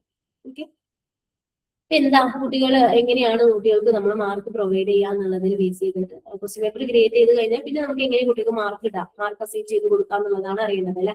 അപ്പൊ അതിന് വേണ്ടിയിട്ട് നമ്മൾ സ്കോറിംഗ് കീസും മാർക്കിംഗ് സ്കീംസും ആണ് യൂസ് ചെയ്യാറുള്ളത്. ഒബ്ജക്റ്റീവ് ടൈപ്പ് ക്വസ്റ്റ്യൻസ് ആണെങ്കിൽ നമുക്കറിയാം അല്ലെ, ഒരു പെർട്ടിക്കുലർ ആൻസർ മാത്രമേ ഉണ്ടായിരിക്കുള്ളൂ. അപ്പൊ നമ്മൾ അവിടെ യൂസ് ചെയ്യുക സ്കോറിംഗ് കീ ആണ്. ഈ ആൻസർ ഉണ്ടെങ്കിൽ എന്ത് ചെയ്യാം, ലിസ്റ്റ് ഓഫ് കറക്റ്റ് ആൻസേഴ്സ് നമ്മൾ കൊടുക്കും. ഈ ആൻസർ ഉണ്ടെങ്കിൽ മാർക്ക് പ്രൊവൈഡ് ചെയ്യാം. ആ ഒരു ഫോർമാറ്റിൽ അല്ലെ. സ്കോറിംഗ് കീ ഉണ്ടെങ്കിൽ, അതായത് ഒന്നാമത്തെ ക്വസ്റ്റ്യന്റെ ആൻസർ ഇതാണ്, രണ്ടാമത്തെ ഇതാണ്, അങ്ങനെ സ്കോറിംഗ് കീസ് ഉണ്ടെങ്കിൽ നമുക്ക് പ്രോപ്പർ ആയിട്ട് ഈസി ആയിട്ട് ഇവാലുവേറ്റ് ചെയ്യാൻ വേണ്ടിയിട്ട് പറ്റില്ല. അതുപോലെ തന്നെ മാർക്കിങ്ങിലൊക്കെ ഫെയർ ആയിട്ടുള്ള ഒരു ഇവാലുവേഷൻ പോസിബിൾ ആവുകയൊക്കെ ചെയ്യും. ഇനി എന്താ മാർക്കിംഗ് സ്കീം എന്ന് പറഞ്ഞിട്ടുണ്ടെങ്കിൽ, എസ് എ ടൈപ്പ് ക്വസ്റ്റ്യൻസിലൊക്കെ ഇതുപോലെ ഒരൊറ്റ ആൻസർ മാത്രമായിരിക്കില്ല ഉണ്ടാവുക അല്ലെ. അപ്പൊ ഏത് രീതിയിലായിരിക്കണം നമ്മൾ മാർക്കിംഗ് സ്കീമാണ് എസ് എ ടൈപ്പ് ക്വസ്റ്റ്യൻസിലൊക്കെ യൂസ് ചെയ്യാം. അതെന്താ, മെയിൻലി മാർക്ക് പ്രൊവൈഡ് ചെയ്യാൻ ആവശ്യമായിട്ടുള്ള ഗൈഡ് ലൈൻസുകൾ, എന്തൊക്കെ കാര്യങ്ങളാണ് മാർക്ക് പ്രൊവൈഡ് ചെയ്യുന്ന സമയത്ത് ശ്രദ്ധിക്കേണ്ടത്, അങ്ങനെയുള്ള മാർക്കിംഗ് സ്കീംസ്. അതായത് ഹെഡിങ് എഴുതിയിട്ടുണ്ടെങ്കിൽ കുട്ടിക്ക് 1/2 മാർക്ക് കൊടുക്കണം. പാരഗ്രാഫുകളായി തിരിച്ചിട്ടുണ്ടെങ്കിൽ കുട്ടിക്ക് ഇത്ര പോയിന്റ്സ് കൊടുക്കാം. 3 പേജിൽ കൂടുതലായിട്ട് എഴുതിയിട്ടുണ്ടെങ്കിൽ കണ്ടന്റ് പാർട്ടുകളൊക്കെ പ്രോപ്പർ ആണെങ്കിൽ കുട്ടിക്ക് ഇത്ര മാർക്ക് കൊടുക്കാം. അങ്ങനെ ഓരോ ആൻസറിലും എക്സ്പെക്ട് ചെയ്യുന്ന എന്തൊക്കെ പോയിന്റ്സുകളാണ് ഉള്ളത് എന്നുള്ളതിനെ ബേസ് ചെയ്തിട്ട് നമുക്കൊരു ഡിസ്ക്രൈബ് ചെയ്തിട്ടുള്ള ഫോർമാറ്റിൽ എഴുതില്ലേ, അതിനെയാണ് മാർക്കിംഗ് സ്കീംസ് എന്ന് പറയാം കേട്ടോ. അതിൽ എങ്ങനെയാണ് മാർക്ക് ഡിസ്ട്രിബ്യൂട്ട് ചെയ്യേണ്ടത്, എന്തൊക്കെ പാർട്ടുകൾ ഉണ്ടായാലും മാർക്ക് കൊടുക്കുക എന്നുള്ളതിനെ കുറിച്ചിട്ട് പ്രോപ്പർ ആയിട്ട് പറഞ്ഞിട്ടുണ്ടായിരിക്കും.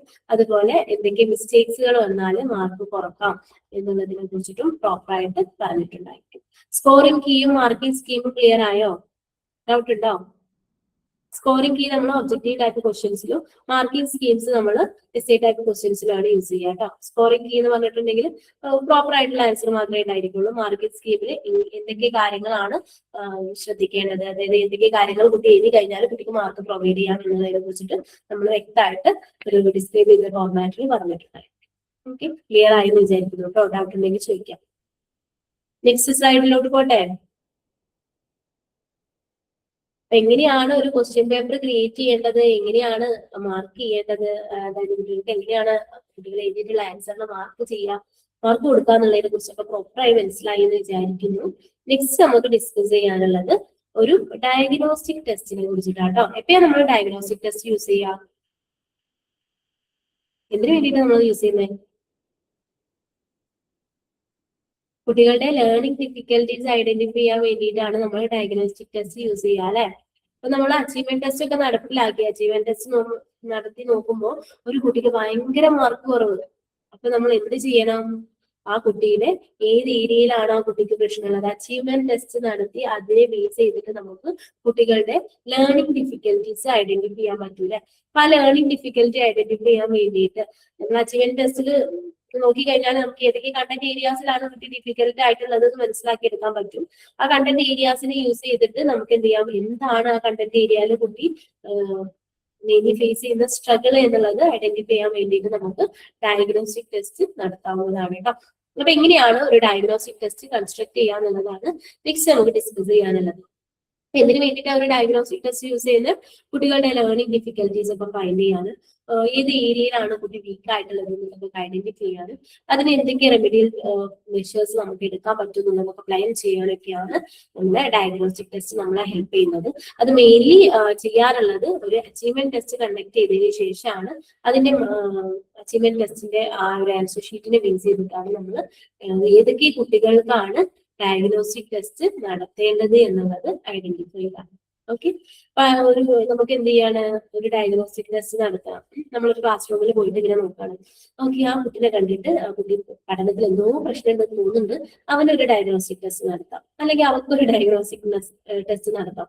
ആ ഒരു ഫോർമാറ്റിലാണോ നമ്മൾ ഐഡന്റിഫൈ ചെയ്യുക ഏത് കുട്ടിക്കാണ് ഡയഗ്നോസ്റ്റിക് ടെസ്റ്റ് നടത്തേണ്ടത് എന്നുള്ളത്, അല്ലെങ്കിൽ ഏത് കുട്ടിക്കാണ് ലേണിംഗിൽ ബാക്കോട്ടുള്ളത് എന്നുള്ളത് മനസ്സിലാക്കേണ്ടത് അല്ല അല്ലെ. ഒബ്സർവ് ചെയ്തിട്ടൊന്നുമല്ല. നമ്മൾ ക്ലാസ്സിൽ അതിന് മുമ്പ് നടത്തിയിട്ടുള്ള അച്ചീവ്മെന്റ് ടെസ്റ്റുകൾ നോക്കും. ആ അച്ചീവ്മെന്റ് ടെസ്റ്റിൽ മാർക്ക് കുറഞ്ഞിട്ടുള്ള കുട്ടികൾ, അല്ലെങ്കിൽ ആ അച്ചീവ്മെന്റ് ടെസ്റ്റ് പേപ്പറിന്റെ ആൻസർ ഷീറ്റ് കണ്ടു കഴിഞ്ഞാൽ നമുക്ക് മനസ്സിലാവില്ലേ ഏതൊക്കെ കുട്ടികളാണ് ലേണിംഗിൽ ഡിഫിക്കൽറ്റി അനുഭവിക്കുന്നത് എന്നുള്ളത്. അപ്പൊ അങ്ങനെ അച്ചീവ്മെന്റ് ടെസ്റ്റിന്റെ മാർക്കിനെ ബേസ് ചെയ്തിട്ടാണ്, അല്ലെങ്കിൽ അച്ചീവ്മെന്റ് ടെസ്റ്റിനെ ഒബ്സർവ് ചെയ്തിട്ടാണ് നമ്മൾ ഏതൊക്കെ കുട്ടികളിലാണ് ആർക്കാണ് ഡയഗ്നോസ്റ്റിക് ടെസ്റ്റ് നടത്തേണ്ടത് എന്നുള്ളത് ഐഡന്റിഫൈ ചെയ്യുന്നത് അച്ചീവ്മെന്റ് ടെസ്റ്റിനെ ബേസ് ചെയ്തിട്ടാണ് കേട്ടോ. ഓക്കെ, ഇനി ഡയഗ്നോസ്റ്റിക് ടെസ്റ്റ് എന്തിനാ നമ്മള് ഡയഗ്നോസ്റ്റിക് ടെസ്റ്റ് എന്തിനാ നടത്തുന്നത്? അച്ചീവ്മെന്റ് ടെസ്റ്റിലൂടെ നമുക്ക് ഏത് കുട്ടിക്കാണ് ഡയഗ്നോസ്റ്റിക് ടെസ്റ്റ് നടത്തേണ്ടത് എന്നുള്ളത് മനസ്സിലാക്കിയെടുക്കാൻ വേണ്ടിയിട്ട് പറ്റും. അപ്പൊ ഡയഗ്നോസ്റ്റിക് ടെസ്റ്റ് നമ്മൾ നടത്തുന്നത് ആ കുട്ടിയുടെ പ്രശ്നം എന്താണ്, ഏത് ഏരിയയിലാണ് ആള് ഡിഫിക്കൽറ്റി അനുഭവിക്കുന്നത് എന്നുള്ളത് ഐഡന്റിഫൈ ചെയ്യാൻ വേണ്ടിയിട്ടാണ് നമ്മൾ പിന്നീട് ഡയഗ്നോസ്റ്റിക് ടെസ്റ്റ് നടത്തുന്നത് കേട്ടോ. അച്ചീവ്മെന്റ് ടെസ്റ്റിലൂടെ ഏത് കുട്ടിയാണ് ഡിഫിക്കൽറ്റി അനുഭവിക്കുന്നത് എന്നുള്ളത് നമുക്ക് മനസ്സിലാക്കിയെടുക്കാൻ പറ്റും. പിന്നീട് ആ കുട്ടിയെ സ്പെഷ്യൽ കെയർ കൊടുത്തുകൊണ്ട് ഡയഗ്നോസ്റ്റിക് ടെസ്റ്റ് നടത്തുന്നതിലൂടെ ആ കുട്ടിക്കുള്ള പ്രോബ്ലംസ് ഐഡന്റിഫൈ ചെയ്യാൻ വേണ്ടിയിട്ട് പറ്റും. ഓക്കെ, അപ്പൊ എന്തൊക്കെയാണ് ഡയഗ്നോസ്റ്റിക് ടെസ്റ്റ് നടത്തുമ്പോൾ എന്തൊക്കെയാണ് അത് നമ്മൾ ഫോളോ ചെയ്യേണ്ട സ്റ്റെപ്സുകൾ എന്ന് നോക്കാം. ഫസ്റ്റ് സ്റ്റെപ്പ് പ്ലാനിങ് ആണ്. Second step writing test item. Third step assembling question paper. Fourth one giving clear instruction. Fifth one preparing scoring key and marking scheme. Almost similar to achievement test തന്നെയാണ്. അവിടെ കുറച്ച് കാര്യങ്ങളൂടെ നമ്മൾ ശ്രദ്ധിക്കേണ്ടത്. Okay, ഓരോന്നും നമുക്കൊന്ന് detail ആയിട്ട് പെട്ടെന്ന് പറഞ്ഞു പോകാം കേട്ടോ. First one diagnostic test plan ചെയ്യാന്നുള്ളതാണ് അല്ലെ.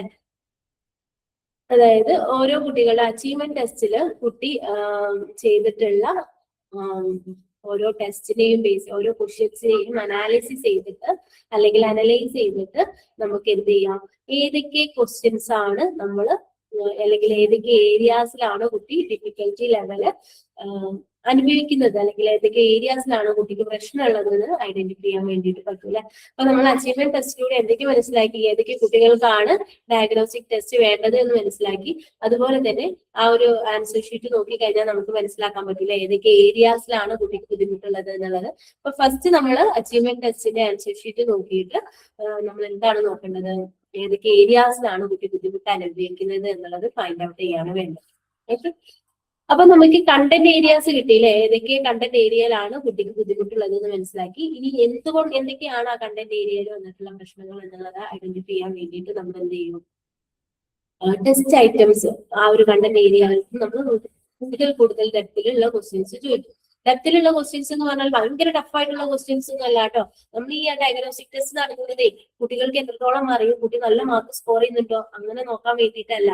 കുട്ടിക്ക് ഏത് മേഖലയിലാണ് പ്രശ്നം അല്ലെങ്കിൽ എവിടെയാണ് കുട്ടിക്ക് ബുദ്ധിമുട്ടുള്ളത് എന്ന് ഐഡന്റിഫൈ ചെയ്യാൻ വേണ്ടിയിട്ടാണ്. അപ്പൊ നമ്മൾ എന്താ എപ്പോഴും ആ ഒരു പ്രോബ്ലത്തിനെ ഐഡന്റിഫൈ ചെയ്യാനുള്ള ടൈപ്പ് ഓഫ് ക്വസ്റ്റ്യൻസ് ആണ് നമ്മൾ ഇൻക്ലൂഡ് ചെയ്യാം. അതായത് നമ്മൾ ചെറിയ വെരി ഷോർട്ട് ആൻസർ ടൈപ്പ് അല്ലെങ്കിൽ ഒബ്ജക്റ്റീവ് ടൈപ്പ് ക്വസ്റ്റ്യൻസ് ഒക്കെയാണ് യൂഷ്വലി നമ്മൾ ഡയഗ്നോസ്റ്റിക് ടെസ്റ്റിൽ യൂസ് ചെയ്യാറുള്ളത്. എന്താ, അപ്പൊ നമുക്ക് പെട്ടെന്ന് മനസ്സിലാക്കി എടുക്കാൻ പറ്റൂലേ. അതായത് ചിലപ്പോൾ എന്തായിരിക്കുമല്ലോ കുട്ടിയുടെ PSC-യിലായിരിക്കും പ്രശ്നം ഉണ്ടാവുക.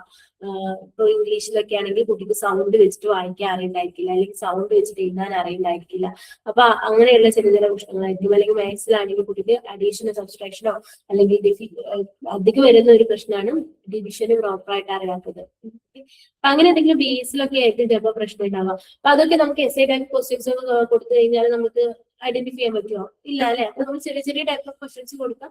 അപ്പൊ കുട്ടി എന്ത് ചെയ്യും, ആ ഒരു ഫോർമാറ്റിൽ ആൻസർ ചെയ്യുമ്പോൾ നമുക്ക് മനസ്സിലാവും ഓക്കെ ഈ കുട്ടി ചെയ്യുന്നതിലൊക്കെ ഡിവിഷന് നല്ല തെറ്റ് വന്നിട്ടുണ്ട്, അങ്ങനെയാണ് കുട്ടിയുടെ ആൻസർ കംപ്ലീറ്റ് തെറ്റിപ്പോയിട്ടുള്ളത്. അപ്പൊ ആൾക്ക് ഡിവിഷൻ ഒന്നും കൂടെ പ്രോപ്പർ ആയിട്ട് പറഞ്ഞു കൊടുക്കണം. ഓക്കെ, അങ്ങനെ നമുക്ക് എന്താണ് ലേണിംഗ് ഡിഫിക്കൽറ്റി ഐഡന്റിഫൈ ചെയ്യാനുള്ള ടൈപ്പ് ഓഫ് ക്വസ്റ്റ്യൻസ് ആണ് നമ്മൾ ഇൻക്ലൂഡ് ചെയ്യേണ്ടത്. അല്ലാതെ വലിയ essay ടൈപ്പ് ക്വസ്റ്റ്യൻസ് ഒക്കെ കൊടുത്തിട്ട് കുട്ടിയെ ഒന്നുകൂടെ ഡിമോട്ടിവേറ്റ് ചെയ്യുന്ന ടൈപ്പ് ഓഫ് ക്വസ്റ്റ്യൻസ് നമ്മൾ കൊടുക്കരുത് കേട്ടോ. എപ്പോഴും നമ്മൾ ഡയഗ്നോസ്റ്റിക് ടെസ്റ്റ് നടത്തുമ്പോൾ ഫസ്റ്റ് ഏറ്റവും ഈസി ആയിട്ടുള്ള ക്വസ്റ്റ്യൻസ് പ്രൊവൈഡ് ചെയ്യാം. അങ്ങനെ ഡിഫിക്കൽറ്റി ലെവൽ ഗ്രാജുവലി ഇൻക്രീസ് ചെയ്യുന്ന ഫോർമാറ്റിലുള്ള ക്വസ്റ്റ്യൻസ് ആണ് നമ്മൾ ഇൻക്ലൂഡ് ചെയ്യേണ്ടത്.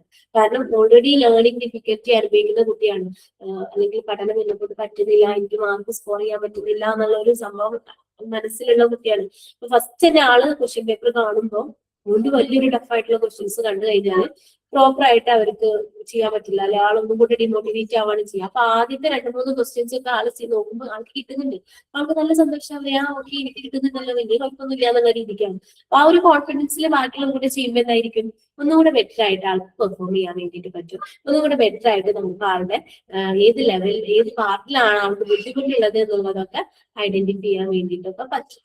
ഓക്കെ, പിന്നെ നമുക്ക് ചെയ്യാൻ പറ്റുന്നത് assembling the test item to form the question paper ആണ്. എങ്ങനെയാണ് ക്വസ്റ്റ്യൻ പേപ്പറിൽ ഫോം ചെയ്യാൻ വേണ്ടിയിട്ട് നമ്മൾ ടെസ്റ്റ് ഐറ്റംസ് എങ്ങനെയാണ് നമ്മൾ അസൈൻ ചെയ്ത് വെക്കുന്നത്, അല്ലെങ്കിൽ ഏത് ഓർഡറിലാണ് നമ്മൾ ചെയ്യേണ്ടത് എന്നുള്ളതാണ്. Questions are to be assembled in logical sequence and the number of each question should be mentioned clearly.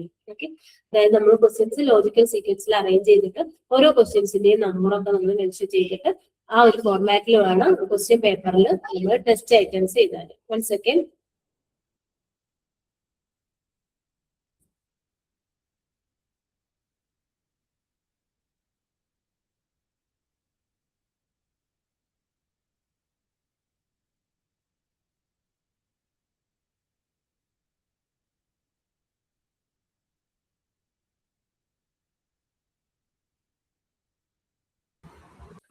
Sorry.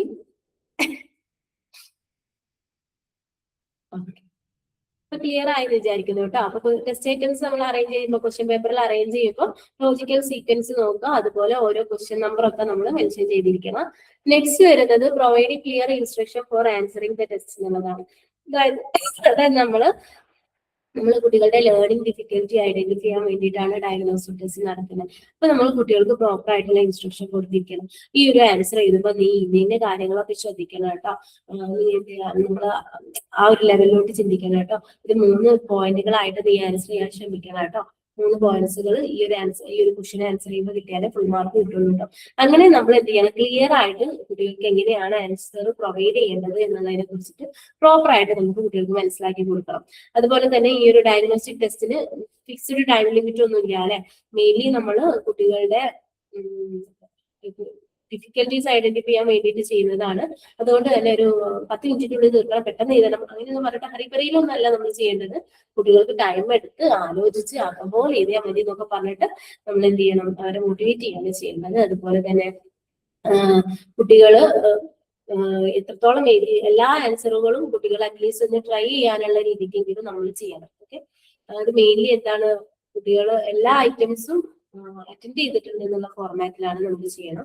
അതുപോലെ തന്നെ ഓരോ ക്വസ്റ്റ്യൻസിനും എത്ര മാർക്കാണ് ഒബ്റ്റെയിൻ ചെയ്യുക, അങ്ങനെയുള്ള കാര്യങ്ങളൊക്കെ നമ്മൾ പ്രോപ്പർ ആയിട്ട് ഡീറ്റെയിൽ ആയിട്ട് പറഞ്ഞു നിർത്തിക്കണം. ഓക്കെ, നെക്സ്റ്റ് വരുന്ന സ്റ്റെപ്പാണ് നമ്മൾ സ്കോറിംഗ് കീയും മാർക്കിംഗ് സ്കീംസും ഒക്കെ പ്രൊവൈഡ് ചെയ്യാന്നുള്ളത്. ഈ ഒരു പാറ്റേണിൽ നമുക്ക് ഡയഗ്നോസ്റ്റിക് ടെസ്റ്റ് നടപ്പിലാക്കിയിട്ട് കുട്ടികളുടെ ലേണിംഗ് ഡിഫിക്കൽട്ടീസ് ഒക്കെ ഐഡന്റിഫൈ ചെയ്യാവുന്നതാണ്.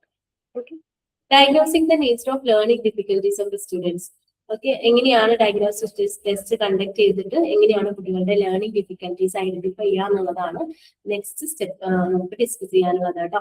ഒരു ഡയഗ്നോസ്റ്റിക് ടെസ്റ്റ് നമ്മൾ നടപ്പിലാക്കിയതിനു ശേഷം ആൻസർ ഷീറ്റുകൾ യൂസ് ചെയ്തിട്ട് അല്ലെങ്കിൽ മാർക്കിംഗ് സ്കീംസ് ഒക്കെ യൂസ് ചെയ്തിട്ട് ഡയഗ്നോസ്റ്റിക് ടേബിൾ പ്രിപ്പയർ ചെയ്തിട്ടാണ് നമ്മൾ കുട്ടികളുടെ ലേണിംഗ് ഡിഫിക്കൽട്ടീസ് ഒക്കെ മനസ്സിലാക്കിയെടുക്കാറുള്ളത്. അപ്പം ഒരു കുട്ടി ഹാഫോ അല്ലെങ്കിൽ അതിൽ കൂടുതലോ മാർക്ക് സ്കോർ ചെയ്തിട്ടുണ്ടെങ്കിൽ നമ്മൾ എന്ത് ചെയ്യുക, അതായത് ഒരു ക്വസ്റ്റ്യന്റെ പകുതി ആൻസർ ആ കുട്ടി ശരിയാക്കിയിട്ടുണ്ടെങ്കിൽ നമ്മൾ ആ കുട്ടിക്ക് മാർക്ക് കൊടുക്കണം, അല്ലെങ്കിൽ ഒരു ടിക്ക് കൊടുക്കണം. ഇനി ആ പകുതിയിൽ കുറവ് എത്തിച്ചിട്ടുണ്ടെങ്കിൽ മാത്രമേ നമ്മൾ പകുതിയിൽ കുറവ് മാർക്ക് നേടിയിട്ടുണ്ടെങ്കിൽ മാത്രമേ നമ്മൾ എന്ത് ചെയ്യുള്ളൂ, ക്ലോസ് ചെയ്യുള്ളൂ. അതായത് ആ ഒരു കുട്ടി ആ ഒരു ആൻസറിനെ, ആ ഒരു ക്വസ്റ്റ്യനെ കംപ്ലീറ്റ് ആയിട്ട് കറക്റ്റ് ആക്കിയിട്ട് ചെയ്യണമെന്നൊന്നുമില്ല. ആ കുട്ടി അതിന് ശ്രമിച്ചിട്ടുണ്ട്, പകുതിയൊക്കെ അത് ശരിയാണെങ്കിൽ നമ്മൾ ആള് ഓക്കെ ആണെന്നുള്ള ലെവലിലാണ് കൺസിഡർ ചെയ്യേണ്ടത്. ഓക്കെ, അതായത് നമ്മൾ ഇതിന് കുട്ടിക്ക് എത്രത്തോളം മാർക്ക് കിട്ടുന്നു എന്ന് ചെക്ക് ചെയ്യാൻ വേണ്ടിയിട്ടല്ല ഡയഗ്നോസ്റ്റിക് ടെസ്റ്റ് നടത്തുന്നത്. എപ്പോഴും മൈൻഡിൽ വെക്കുക, കുട്ടികളുടെ ലേണിംഗ് ഡിഫിക്കൽട്ടീസ് ഐഡന്റിഫൈ ചെയ്യാൻ വേണ്ടിയിട്ടാണ്. അപ്പൊ ആ ഒരു ലെവലിൽ നമ്മൾ എന്ത് ചെയ്യണം, ആൻസർ ചെയ്യുന്ന സമയത്ത് അല്ലെങ്കിൽ ആൻസർ ഷീറ്റ് വാല്യൂറ്റ് ചെയ്യുന്ന സമയത്ത് ആ ഒരു ലെവലിലാണ് നമ്മൾ മാർക്ക് ചെയ്യേണ്ടത്. അപ്പോൾ എന്തൊക്കെയാണ് ഇതിന്റെ പർപ്പസ് എന്നുള്ളത് ഒന്നുകൂടെ അറിയാം. To identify the weak areas of the students, to understand the nature of learning difficulty, to help the teacher plan suitable remedial teaching. Okay, അപ്പൊ ഇങ്ങനെ ലേണിംഗ് ഡിഫിക്കൽറ്റീസ് ഐഡന്റിഫൈ ചെയ്ത് കഴിഞ്ഞാൽ നെക്സ്റ്റ് വരുന്നത് റെമഡിയൽ ടീച്ചിങ് ആണ് അല്ലെ. എന്തൊക്കെ ഈ കുട്ടിയുടെ ഈ ലേണിംഗ് ഡിഫിക്കൽറ്റീസ് ഇല്ലാതാക്കാൻ വേണ്ടി, അല്ലെങ്കിൽ ഈ ഒരു കുട്ടിയെ നമുക്ക് എങ്ങനെയാണ് ഹെൽപ്പ് ചെയ്യാൻ പറ്റുക എന്നുള്ളതിനെയാണ് റെമഡിയൽ മെഷേഴ്സ് എന്നുള്ളതുകൊണ്ട് ഉദ്ദേശിക്കുന്നത് കേട്ടോ. റെമഡിയൽ മെഷേഴ്സിന്റെ നേച്ചർ വേരി ചെയ്തുകൊണ്ടിരിക്കുക അല്ലെ. ടൈപ്പ് ഓഫ് ഡിഫിക്കൽറ്റിനെ ബേസ് ചെയ്തിട്ട്, അതുപോലെ കോഴ്സ് ഓഫ് ഡിഫിക്കൽറ്റിനെ ബേസ് ചെയ്തിട്ടൊക്കെ, അല്ലെങ്കിൽ ഇൻഡിവിജ്വൽ നീഡ്സ് ഓഫ് സ്റ്റുഡൻസിനെ ബേസ് ചെയ്തിട്ടൊക്കെ റെമഡിയൽ മെഷേഴ്സ് മാറിക്കൊണ്ടിരിക്കുകയാണ്. അതായത് ഡയഗ്നോസ്റ്റിക് ടെസ്റ്റ് നടത്തി കഴിഞ്ഞാൽ ഈ ഒരു റെമഡിയൽ മെഷേഴ്സ് ചെയ്യാം അങ്ങനെ നമുക്ക് പറയാൻ പറ്റില്ല. അത് എന്ത് ടൈപ്പ് ഡിഫിക്കൽറ്റി ആണ് കുട്ടി നേരിടുന്നത്, അല്ലെങ്കിൽ ആ ഡിഫിക്കൽറ്റി നേരിടാനുള്ള കാരണം എന്താണ്, ആ കുട്ടിയുടെ ഇൻഡിവിജ്വൽ നീഡ്സ് എന്താണ്, അതിനൊക്കെ ബേസ് ചെയ്തിട്ട് നമ്മൾ റെമഡിയൽ മെഷേഴ്സ് മാറാം. ഓക്കെ, മെയിൻ ആയിട്ട് വരുന്ന അല്ലെങ്കിൽ മെയിൻ ആയിട്ട് നമ്മൾ യൂഷ്വലി യൂസ് ചെയ്യാറുള്ള റെമഡിയൽ മെഷേഴ്സ് ആണ് ഫസ്റ്റ് വൺ റിവിഷൻ. അതായത് നമ്മൾ പഠിപ്പിച്ചു കൊടുത്തിട്ടുള്ള പാർട്ട് വീണ്ടും ഇപ്പൊ നമുക്ക് എന്തൊക്കെയാണ് കുട്ടിയുടെ ലേണിംഗ് ഡിഫിക്കൽറ്റീസ് എന്നുള്ളത് മനസ്സിലായില്ലേ. അപ്പൊ അതും കൂടി ഒന്ന് കൺസിഡർ ചെയ്തുകൊണ്ട് ഒന്നുകൂടെ പഠിപ്പിച്ചെടുത്തിട്ടുള്ള പാർട്ട് വീണ്ടും റിവൈസ് ചെയ്ത് പഠിപ്പിച്ചെടുക്കുക എന്നുള്ളതാണ് ഒരു മെത്തേഡ്. നെക്സ്റ്റ് മെത്തേഡ് റീടീച്ചിങ് ആണ് കേട്ടോ. അതായത് ഓക്കെ, റിവിഷൻ എന്നുള്ളതുകൊണ്ട് ആ ഒരു സെയിം കണ്ടന്റ് തന്നെ നമ്മൾ പഠിപ്പിച്ചു കൊടുത്ത മെത്തേഡിൽ തന്നെ വീണ്ടും റിപ്പീറ്റ് ചെയ്യുന്നതിനെയാണ് റിവിഷൻ എന്ന് പറയാം. നെക്സ്റ്റ് മെത്തേഡ് റീടീച്ചിങ് ആണ്. അതായത് ആ ഡിഫിക്കൽറ്റി ആയിട്ടുള്ള ടോപ്പിക് കൂടുതൽ എക്സാമ്പിൾസ് ഒക്കെ യൂസ് ചെയ്ത് വേറെ ടൈപ്പ് ഓഫ് ടീച്ചിങ് വേറെ മെത്തേഡ് ഓഫ് ടീച്ചിങ് ഒക്കെ യൂസ് ചെയ്തത് ചിലപ്പോൾ നമുക്ക് എന്ത് ചെയ്യാം, ആദ്യം നമ്മൾ ബുക്ക് ഇങ്ങനെ വായിച്ചു കൊടുത്തിട്ട് എക്സ്പ്ലെയിൻ ചെയ്യുന്ന ഫോർമാറ്റിലായിരിക്കും ക്ലാസ് എടുത്തിട്ടുണ്ടായിരിക്കും. റെമഡിയൽ മെഷേഴ്സിൽ, അതായത് റെമഡിയൽ ടീച്ചിങ് റീടീച്ചിങ് ചെയ്യുന്ന സമയത്ത് നമ്മൾ എന്ത് ചെയ്യും, ഒരു മോഡലൊക്കെ ഉണ്ടാക്കിയിട്ട് ആ മോഡലൊക്കെ വെച്ചിട്ട് കുട്ടിക്ക് പഠിപ്പിച്ചു കൊടുത്തിട്ടുണ്ടായിരിക്കും. അല്ലെങ്കിൽ ഏതെങ്കിലും എക്സ്പെരിമെന്റ്സ് ഒക്കെ നടത്തിയിട്ട് ഒന്നും കൂടെ പ്രോപ്പർ ആയിട്ട് പഠിപ്പിച്ചു കൊടുത്തിട്ടുണ്ടായിരിക്കും. അപ്പൊ അങ്ങനെ റീടീച്ചിങ് ഒക്കെ നമുക്ക് ചെയ്യാവുന്നതാണ് കേട്ടോ.